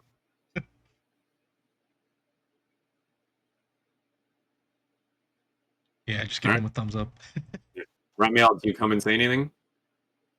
I want you to give me permission to enter the basement. I will not harm you, son. I swear on it. But I will just want to see if you're hiding anything. Okay, if you prompt you're telling the truth, right? Yeah. Okay. As long as it is He looks something. you up and down while looking a bit weary because you were the one suggesting these things. He takes you at your word. He's like, I'll believe you. Yes, you have my permission. I can go unlock the door. Okay. Would you like to see it right now? I mean, as long as the rest of them have finished what they're doing. Because we were going to be burying them tomorrow. I don't think. Well, you don't know that. He said You a don't few know days, that. didn't he? I could have sworn No, he he No, said tomorrow. Tomorrow He said morning. tomorrow Also, morning. Ramiel was in the room. Oh, then I don't know. We're going to see him I right was now. I was the only one that heard that conversation. Okay, I'll follow No, them. the door's closed. He brings a little lamp with him to light the way. I'm not gonna. Here, wait, We both have dark vision. It only matters for him. yeah, whatever. He has a lamp, and then he goes. He opens please make sure you don't get too close. He might. One time I got close, and he got a little feisty because he could say he could smell my blood. So, he's just gonna open the trap door. 1 sec. He's gonna go here. And he's gonna say, "Oh, I put you on the wall. Nice." So the light from upstairs, because I'd say the door's still open. The light bleeds into the room. Plus, you guys have dark vision, so I'm gonna do like that. What is it? Dude, this place is. Where is this guy? So let me go back to my description. The church's undercroft has rough-hewn walls and a floor made of damp clay and earth. Rotting wooden pillars strain under the weight of the wooden ceiling. Candlelight from the chapel above slips through the cracks, allowing you to glimpse a gaunt shape in the far corner. So you see all the way in the other corner. I don't have a token for it, but you see a young man in the corner chained to one of the pillars. Here, I'm gonna just. Oh, I And know that's all I see down here. Yes, there are no bodies. There's nothing. It is absolutely empty and barren, other than some damp clay and mold and some earth, like the dirt in the ground.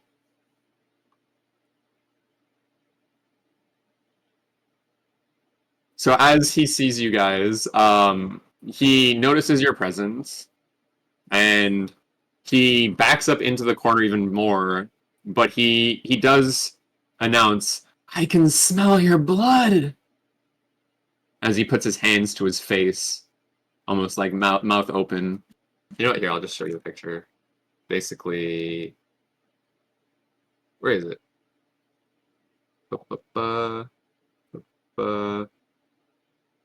This.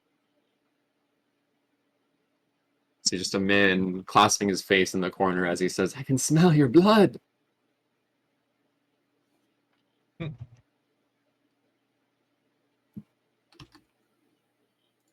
What do you do? He's all the way in the corner there. He's not approaching. He's not nothing. He's just in the corner. You said he has leeway on the chain, right? Yes. So he could approach you if he wanted to right now, but he's choosing not to. Okay, how far would you be able But to not. say? But I also said not enough to get to the door, if that matters. Yeah, can we tell how far the chain will like let him go, like here or Nope. something? No. Okay. No. I'll leave it be. I'm not gonna enter the room. I was just going to look. Put him in the corner.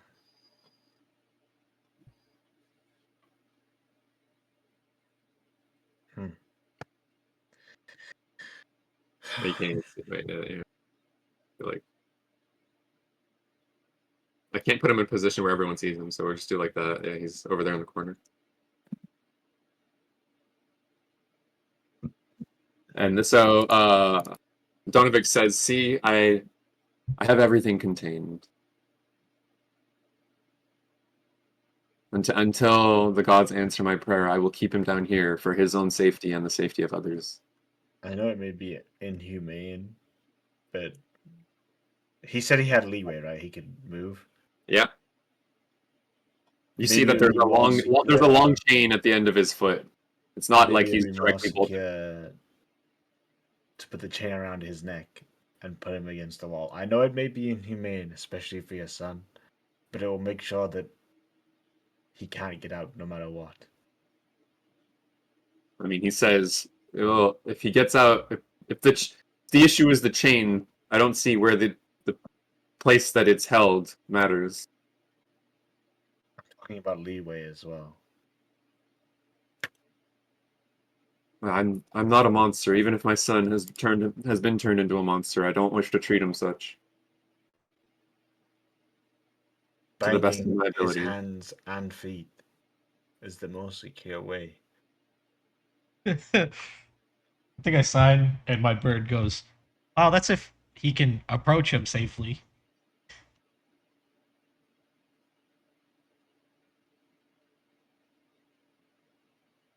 At this point, it might be the other way to just knock him out to do that or something like that.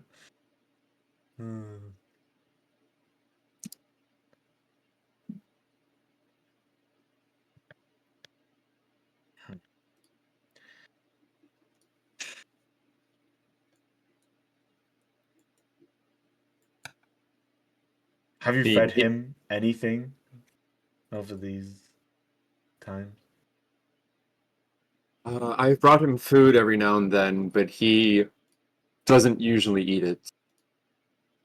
And as for blood, no, I've never fed him blood. Not mine nor anyone else's. I know that there's a lack of animals around these parts.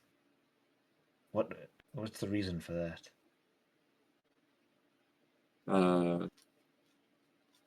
He goes to answer, but then he says, does this conversation have to be down here? I don't want to rile him up more than need to." I guess we can head back up. Thank you for understanding. Raven, you too? You're going back up the stairs? Yeah. You pop out. Oh, one sec. Then he comes up further behind you, so that you move out of the way so that he can relock, put the chain, put the padlock, lock it, and exit the room and close the door. So he's having the conversation as he's walking past you. We used to have a lot of animals, but either the monsters or the humanoid creatures got them, or they found a safer place to live. But we haven't had many animals recently. And he's just continuing his walk up to here, back up to the altar.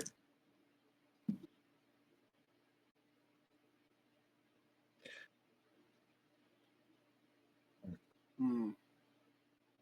I just had a scary thought, but I don't want to say anything because I know Raviel's going to take it out of context. Well, don't say it. It's okay. Keep it to yourself. No, kidding. Ooh. All right. So Donovich goes, so are we agreed to having the proceedings tomorrow morning so I have time to prepare myself and the townspeople? Yes. One last question. Yes. Has there been unusual occurrences where people have come back to life before like this? You just looking at me again? You fucker. He goes, it's only rumors, but I have heard of either people making pacts with the greater powers or being resurrected or the like, but I'm not sure the truthfulness or the authenticity of such rumors. Heck, if you had told me that my what happened to my son could happen to someone else, I might have written off as just another baseless rumor.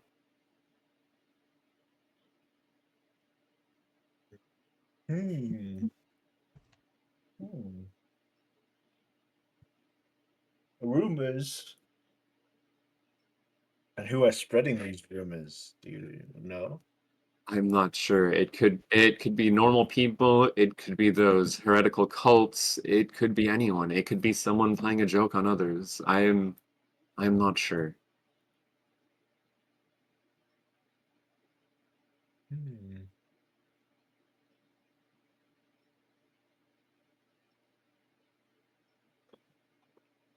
Interesting.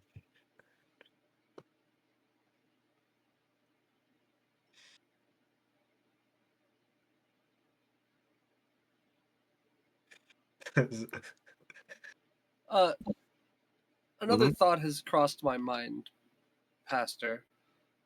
Yes. Does anybody know that your son is here other than us?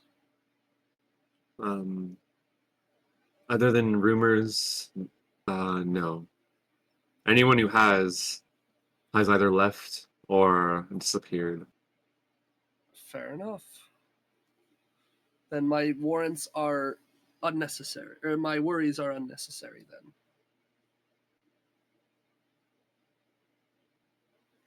So Ismark speaks up. So, oh, do you guys have somewhere to stay until tomorrow? No, I don't believe we do.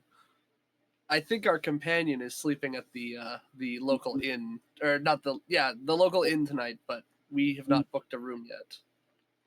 Hmm. I'm just out for Cumberto, but regardless, no, but you did offer us a place, or yeah, you did offer us a place to stay at your place for the night, and we would very much appreciate that. All right. Well, you guys are welcome. You guys are in the middle of helping me. It's the least me and Irina could do. Mm-hmm. Well, I'm assuming we all appreciate the offer.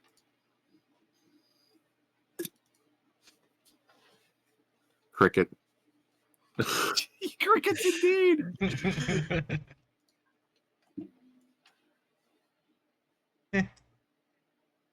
Dude, you gotta mute a man that doesn't care. He shrugs. He shrugs his shoulders. Dude. Well, you've already accepted, and your friends are more than welcome. Mm-hmm. He says, "Good day to you, Donovic."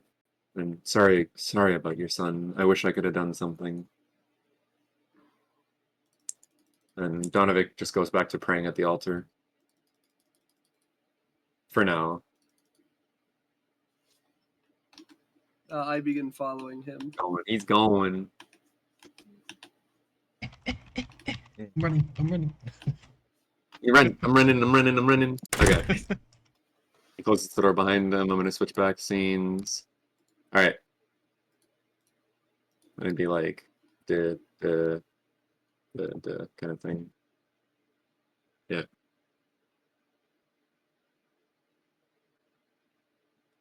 Alright. Do you guys head back to his place? I can just RP is going back. Do you guys want to stop at anywhere in specific? If not, oh, what did he say? He said I can still hear. Oh, BR I can still hear. All right.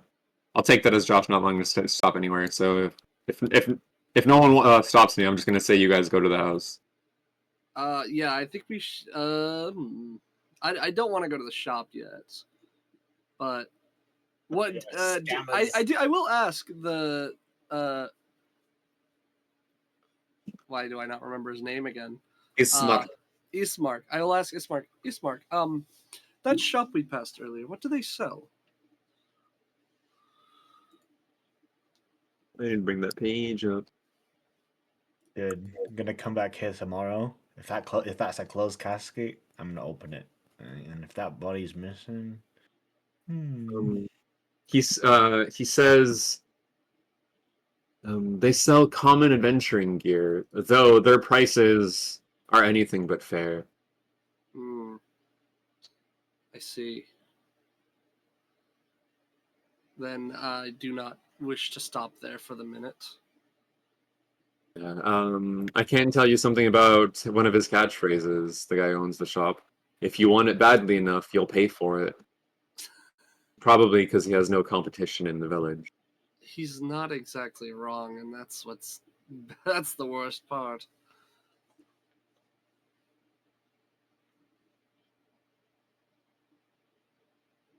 So Remiel, do you want to stop by anywhere? Or do you want to go straight? Do you guys want to stop by the pub or the Alt Tavern? See if you're nope.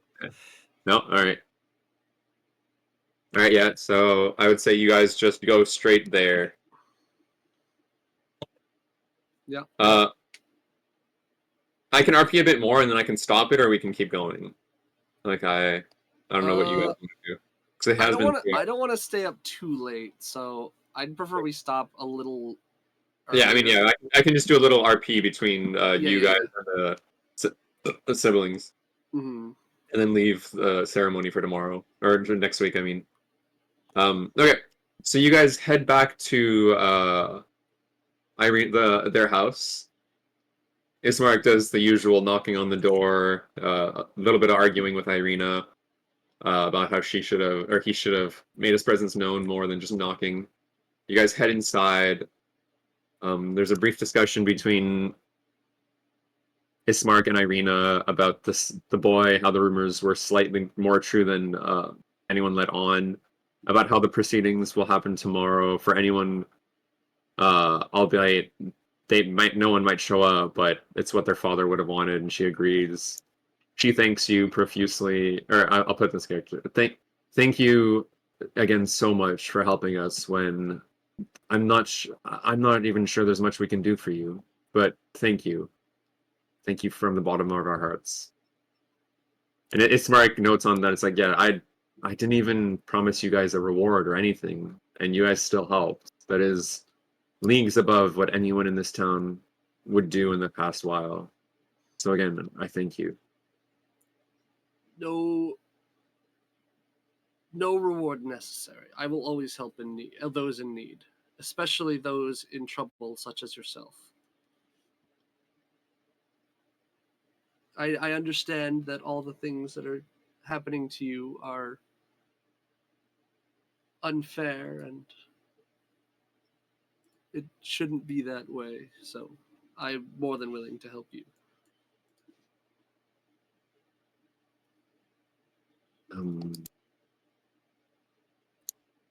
So Ismark speaks up. So unless any of you want to visit the rest of the town right now, we can call it a night. Because honestly, the sooner that tomorrow comes, the sooner that we can put our father to rest, the sooner we can leave this accursed town. Mm-hmm. And Irina agrees that she can't. I can't wait to leave this place that has abandoned us.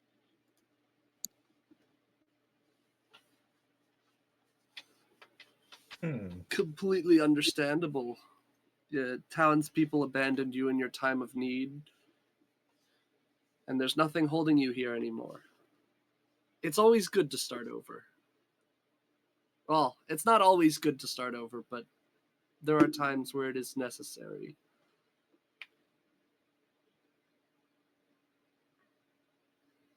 Okay. And sometimes they lead us to be better people than we already are. What were you gonna say, Tab? I'm just listening. Okay. Josh was going to say something. yeah. I Oh no, think. I just got back, so. Oh. Right. Do you have anything you want to say about what happened, what their comments are, or do you agree to just go to bed? I guess I'll say to them, like I'll sign in my bird says, it might not be that people are abandoning you, but they're just too afraid to do anything. Irina says that might as well be the same thing. Hmm. Our father would have never done that to them, no matter what forces may have gone against him. So the fact that It's they do that just to us is tantamount to giving up. Yeah, without courage or I don't absolute s- faith, people are just cowards. yeah, I don't say anything else regarding that. But I guess is it like nighttime or? Uh, I'd say so. Wait, I ruled it so it was morning. So it's more like evening. So it's like It's still the same day we arrived in town, right? yeah, It's only been a few hours since we long rested, but yeah. So it's still like midday-ish, like between midday and night. So it's like it's still bright out, as bright as the fog allows it to be, and the overcast. But yes, it is still there's still time before night. Okay. Yeah, I guess I'll ask if there's anywhere. Like I pull out one of the crossbows I got, the hand crossbow, and I ask if there's anywhere where I can practice using it. Um, as a matter of fact, a little out back, we Ismark pulls out a heavy crossbow of his own. It's like I have just the place. Mine's a hand crossbow, I, but no, I know. I'm just saying, like he pulls out like as if like to camaraderie type things. Like yes, I have just the place. sick. I'll follow So him if he leads the way. so he leads you out back to the back of the house, and you see a bunch of roughly made target practices, a little combat dummy, like with hay and straw put together. It looks incredibly worn out. So do the targets, but they are legible enough. Like there's the circles, like you can still use them, but you can see that they've been worn and used. And he says, "I never took you for someone with a crossbow." Yeah, I signed to him. I go. Actually, we just got it from the Durst house over there, but I wanted to learn how to use it properly. So, funnily enough, this is the first time anyone has mentioned the Durst. So he looks at you. So you mean that accursed house? Oh yeah, we came from there. He looks at you with shock in his eyes, almost in disbelief. I.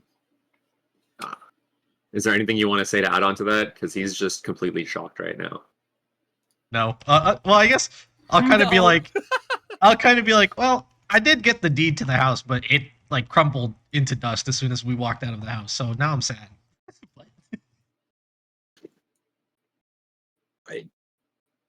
I'd heard what happened to their family so long ago, and their dealings with the cultists.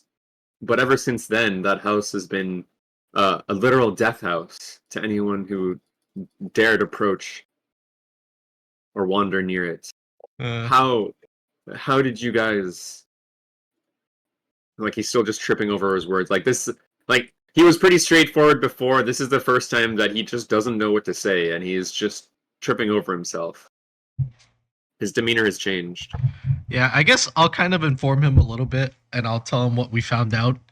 And it was, I'll say, yeah, it looks like they've been dead for a while, but the parents were cultists. At the last moment, the dad backed out and wanted better for his kids, but they ended up being locked in a room and starved to death. And the youngest, Walter, was sacrificed to be a monster or something. He looks shocked, but also somewhat understanding that this type of land, it that is not even that far from normal in the land. He's like, oh, I never knew the full story. I feel so bad for those kids. Yeah, we laid them to rest, though. Okay, thank God. Hey, sorry, and he goes, sorry to you just honestly shocked me.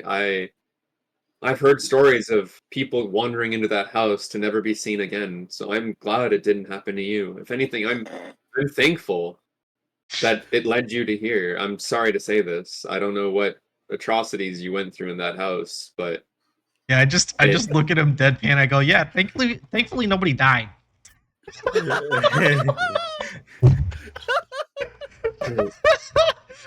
I see. That's good to hear. That's why I was laughing. I was like, yeah, right. Nobody was hurt. Sure. I would have told the truth. I'd be like, yeah, I don't trust this guy, bro. He came back from the dead. No, I wouldn't want to stir up any like unnecessary fear. No, this guy died and came back to life. Huh? Huh? Huh?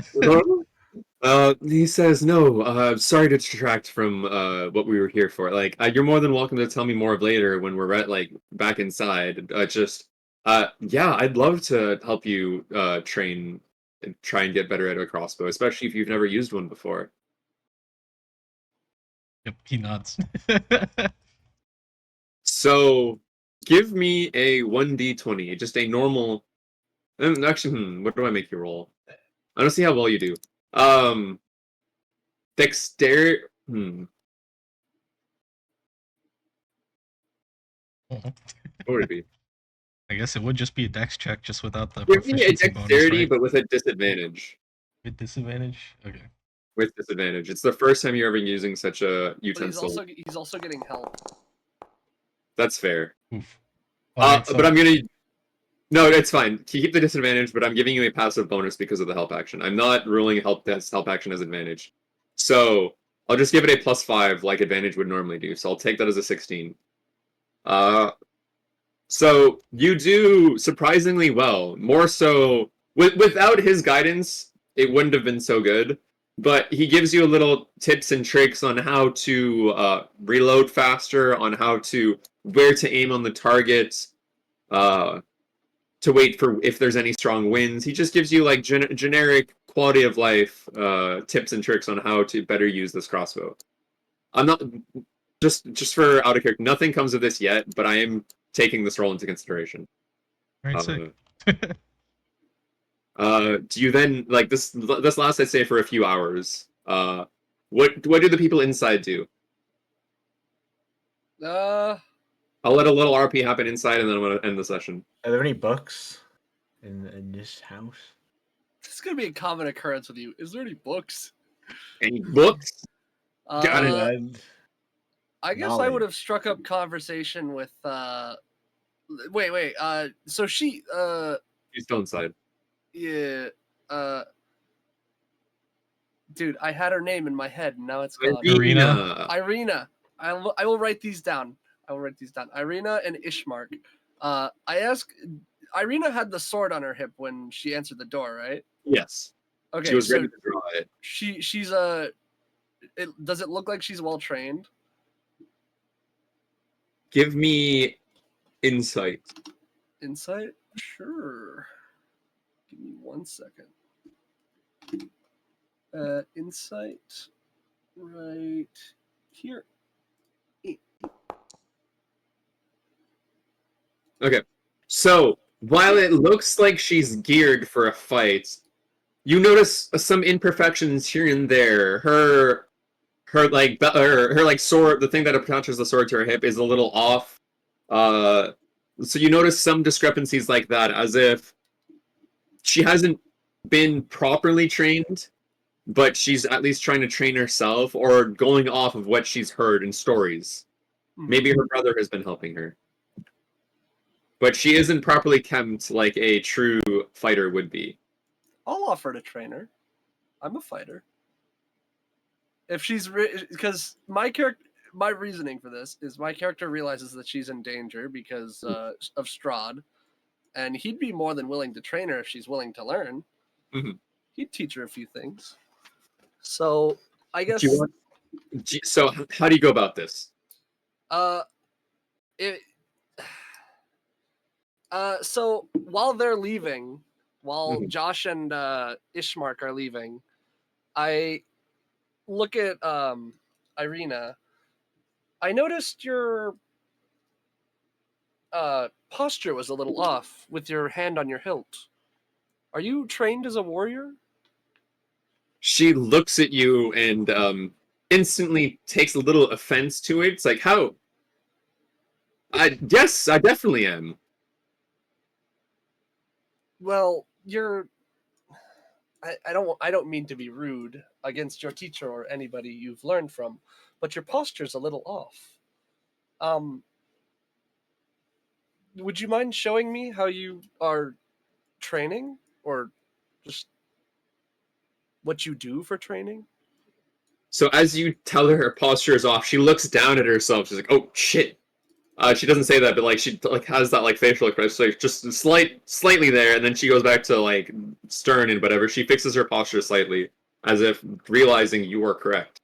And then after a little deliberation, she tells you, "I ever since what happened to my father, I've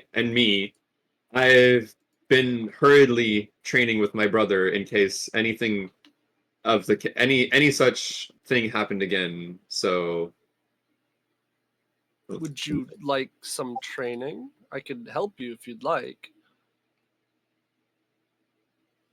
at first she looks a little too proud to take your advice. Would you like to do a persuasion check? Sure. I would like to add on. I don't know if this will add any bonuses or not, or make it a little easier for the check. But the better you learn how to take care of yourself in a fight, the better you can protect yourself. Strahd wouldn't be able to capture you as easily, especially if you're trained by a true warrior. All right, she give me the persuasion. Yep. Oh God, my persuasion's terrible. No. I do want to point outside that is not a natural one. So I know. don't. Yeah, I know. This Don't worry, I silly got farm boy doesn't know. It's nothing. Get him out of here. So oh, you don't have inspiration anymore, right? No, I don't. No, actually, I should. Wait. We should. No, You I have your should. heroic I rest. should. Wait, yeah, you should, because your heroic. I remember your should. heroic resting thing. Yeah. Yes, I see it too. Would you like to use your inspiration? I would like to use my Okay. inspiration because I don't want her to be captured. So you catch yourself you were about to say some of the dumbest advice you've ever thought up, and you're like, wait, no, maybe I shouldn't say that. Give me a second. Let me rethink that. Let me rethink that. Not much better. God damn it! It's meant to be, It's guys. better- It's meant to be. It's better information than what I was gonna give her.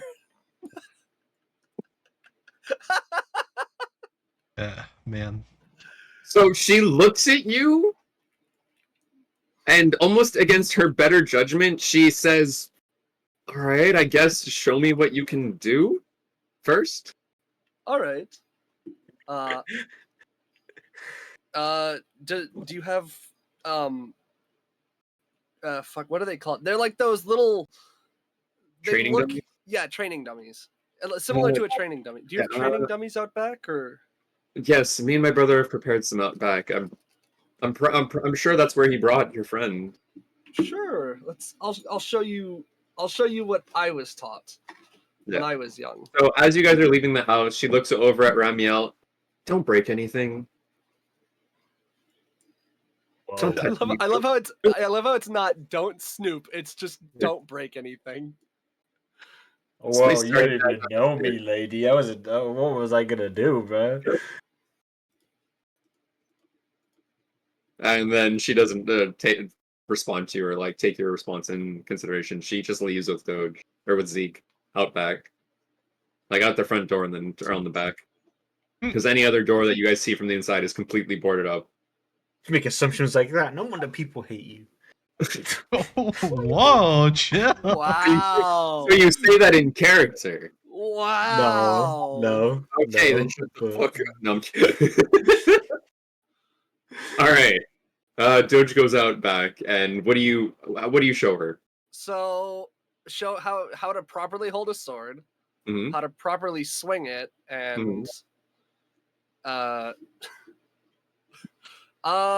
probably postures or maybe different fighting styles that she could learn Uh-huh. that I may not be specialized in, but that she could if she found somebody who would know more than me. Like I could show her my fighting style, which is the great weapon fighting style. Sure. Do an attack Do an attack with Do an the attack. sword. with the sword. Okay. You're attacking the dummy. This is gonna be really embarrassing if this misses. 14. I got a 9. She takes note of your posture, of everything. She does say, I've seen better, but I think I get where you're coming from. And then she goes with her weapon. 1 second.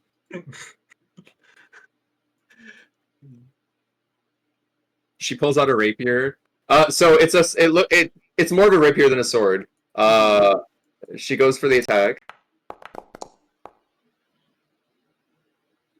And She rolled the exact same thing as me, but I have more modifiers. so she copies your form almost exactly. A little discrepancy here and there, but for having just seen it and never having done it that way before, she basically mimics you just about perfectly. Good. We'll make a true. You'll be a fine warrior one day. And then she goes, maybe you're not so bad. I try not to be. Just, I do pride myself in my ability of being helpful or friendly as much as I can be. How about a lie? No, I'm kidding. Sorry, I was How shy. about a lie? Okay, so I'm gonna go back inside. So what do you do, Ramiel? You're the only person in the house. It still smells a little musty because there was a corpse just sitting in the corner for a bit, but the area is cleaning itself up slightly. Every time they open the door, the fresh air comes in, as fresh as the mist air allows. What do you do? Oh, he's dead. he died. He's fucking dead. I just want to say, I think it's funny that you're He did? like trying to train her. Oh, he's back. All right, what do you do inside? Bucks. Hell. Okay, give me some investigation then. There are no books just out and about. Oot and a boot. Guidance. Guidance. God, you're huffing that like a drug. Oh, look at that. It's still -2.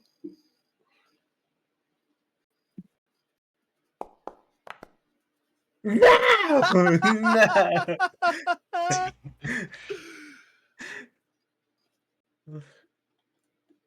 So, some of the only books that you can find, not in plain sight, but like oot and a boot, are books describing Strahd himself. And Read. Read, he goes. so for the most part, it just retells the information that you've learned about Barovia and Strahd himself, how he took over and stuff like that, about the rumors that he might be a monster, he might not, he might just be a human with supernatural powers. But there is nothing good that the book says about him. Crash. Yeah, for real. Yeah. So it looks like they've just been trying to do research on Trash books. Trash. Yeah, for real. We're snooping around more, dude. We need more books. 1 second. You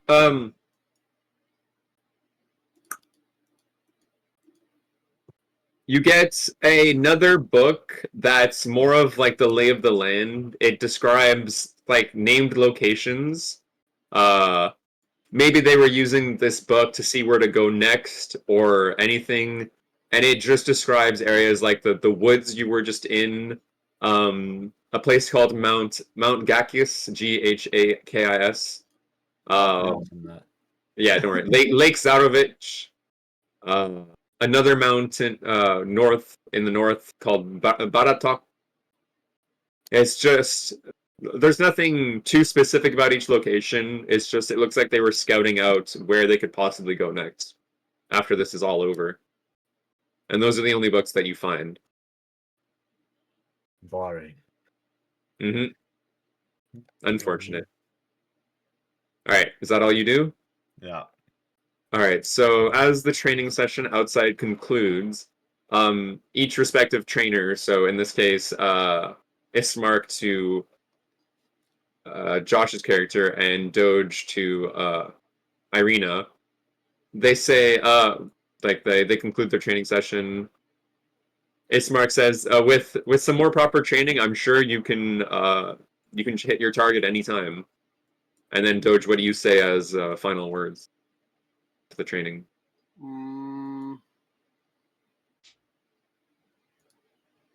She's very prideful about her ability to wield the sword, so I'd probably say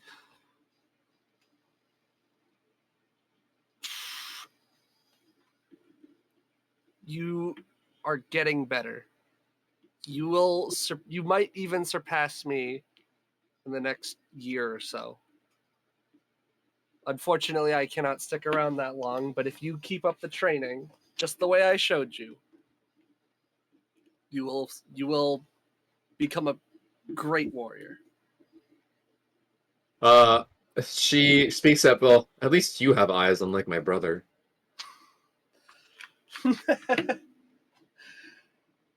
And he goes, I heard that. From behind. It's like, I heard that. She looks over him and snobs. Like sibling rivalry. What do you say? Show him. If you want him to believe you, prove it to him. Oh, I will. Good. She answers. All right, Josh, do you say anything to Ishmark or about the scenario, about the situation, or do you just take the advice he's given and then internalize it or whatever, like make a mental note? I guess my character would just nod and then he'll sign thank you. And my bird would say, he says thanks. Yep. Yeah, and Yep. then Ishmark just says, at any time, this is the least I could do after you guys are helping us, when no one else would. It's like, and then he goes, well, it's getting a little dark now. Perhaps we should head inside. Oh, I fear for what Ramiel has broken in your house. Huh? Just immediately Yeah, saying Irina says, what? She goes to rush off to the house. Yeah, bitch.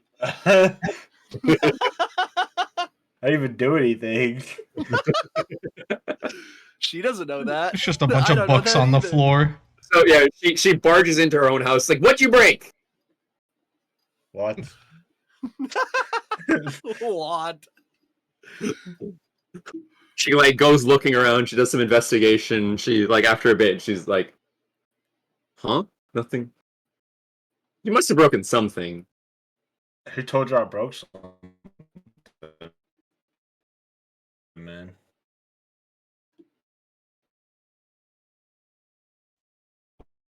Oh,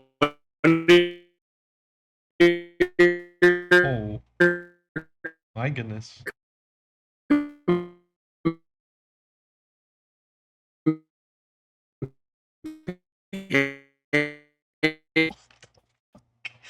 What?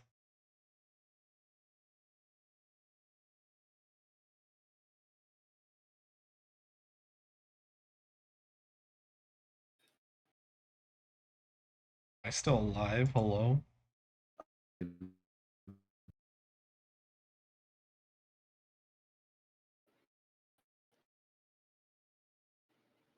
1 second. Let me switch the servers. Hello? Hello? There we go. I'm Hello. It's still telling me I have 5,000, but I guess I can hear you guys fine. Wow. Oh, oh, oh. Well, Nice. Dude. In Brazil. Hello? Oh, All right, there we go. hello? okay, I guess that Alright, makes my sense. Siege Rock, the server that you wanted me to go back to fucking sucks. I don't know, man. Alright, anyways. Maybe you did something to it. Go fuck yourself. Anyways, so what do you say, Ramiel? I didn't even hear it, dude. It's cutting out every time. Right. So she says your companion said you might have broken something. Which one? Am I walking into the door as this is happening? Yeah, you're walking there. Like, she just points that one. Do I Oh, he's- hear he- that? Do I hear that? Yeah, As- he's a known liar, dude. Don't listen to that guy. As you're walking in. All right, what's that, Ramiel? He's a known liar. Don't listen to that guy. Yeah, you definitely known hear that. to breaking everything he touches. How do you even know me, bro? I have not broken anything. Sure. So you're Smacked telling a me you didn't statue, walk smacked out. another statue. Yeah, you're telling me you didn't smash that statue at the Durst It house. was in a cultist chamber. You understand? What about the door They that were he also worshipping smashed something down? evil. The bird starts just So- listing things. Go ahead. The bird starts So listing what things you're that he's saying- broken. those books he took out of the Durst house, the statue. Oh, need I keep going? Everything turns to dirt when you leave the house, bro. How is that my issue? You brought it out of the house. Yeah. And what? You care about the statues so much? Like evil statues that like God they're worshipping? Listen. Are you it's one of not them? that- Is that what it is? Is this what it is? Is you coming back to the dead to like? Are you one of them? Huh? Why are you pointing fingers, calling me a liar? Did you just say that in character? Yeah. So you just said that my character came back to life in character. Yep. Do the NPCs have any reaction to that? So, for now, they just take it as meaningless squabbling, but they do take note of it. Don't point fingers with me, buddy. So Ismark and Irina speaks up and it's like, her mood is a bit lightened after everything has gone through. She needed this, so she kind of just dismisses that last comment. Ismark, on the other hand, says, again, I thank you for this, but I just realized I've never asked you guys for your names. Like, you guys obviously know our names, even though I'm sorry I never properly introduced myself. But I'm Ishmark, and this is my sister Irina. I am Zeke, I think blessed this with is. the name by my parents. I think this is gonna be funny because my bird just goes Raven. It's funny because it could just be taken like out of context. Like Yeah. the bird Irina just- points at the raven, points at you, points at the raven, looks really confused, but doesn't comment on it. And then my bird like lands down on a table nearby, like pecks its beak at the floor, and then he also goes, "Moonin, moonin." Nice. Moonin? Yeah. My She just name looks a little confused and just okay. takes it as it is. And then she looks. They look at you, Ramiel. My name is Romeo, and I am a part of a holy order that I can't speak. Tasks itself on destroying evil beings. Ishmark speaks up. Well, that may be so, but thank you for at least listening to Donovich's plea, because I understand where you were coming from and why you might have done something. As soon as it is seen that any of it causes harm, it must be purged. On a brighter note, I'm glad even in these tough times, you guys can have this kind of camaraderie with each other. It's been a while since I've seen people act like this towards each other. The only person that I've seen recently is me and my sister acting like this to each other. Irina looks at him. It's like, what do you mean? I don't know what you're talking about. Literally no clue. Get out of here. Stop talking to me. No. All right, I will end the session there. So, GG's. Nobody died. I cannot believe you said that my character came back to life in character, bro. I think it's a I good was thing that my character told Ismark. Yeah, good thing nobody died. They didn't take it to heart. Was You noted. came in here pointing fingers, so I'm like, oh hell nah, bro. Yeah, this if you guy's- throw him under the bus, he's taking you with him. Is basically what Listen, Paz. I already does- don't does- trust you. I already Paz, don't does trust your- you. does And your how do you know character- me? Paz, does your character not know what playful banter is? I don't. I'm a doesn't very look- serious person, dude. Yeah, no, I get where he's coming from, but don't. No, I do too, but like, You threw him under the bus. He's taking you with. It's not even taking me with you. You just accused me of like breaking things, and I was explaining myself. And it's like you knew me. You know what I mean? So, I mean, we have been traveling for a while. a couple of Probably days. a couple days at this point. Like, I'd say we're friends. Well, I mean, we were friends. I still think you're friends, but Yeah, I don't know if I can trust you, clearly don't especially trust now me. after you just did that, bro. You just I'm calling you a liar. Not like you 10 trusted out of him 10, since guys. he came back to life in the first place, anyway. You're doing great. Y'all doing great. Don't worry about it. Listen, at least they didn't freak out at you, okay? For now. Yeah, I'd say you did get some like a weird glance at like the comment, but like they just passed it by as if like, oh yeah, this is just playful banter. But they did hear it. It was said. But It yeah, was indeed good said. job. Nobody died today. Today. I'm just gonna say that at the end of every session. It's like, good job, you guys didn't die, even if nothing happens. Good job. Almost none of you died. Yeah. Anyways, enough. All right. Yeah, you guys are free to do whatever. Pop out, play Elden Ring, whatever's. My brain is going burr.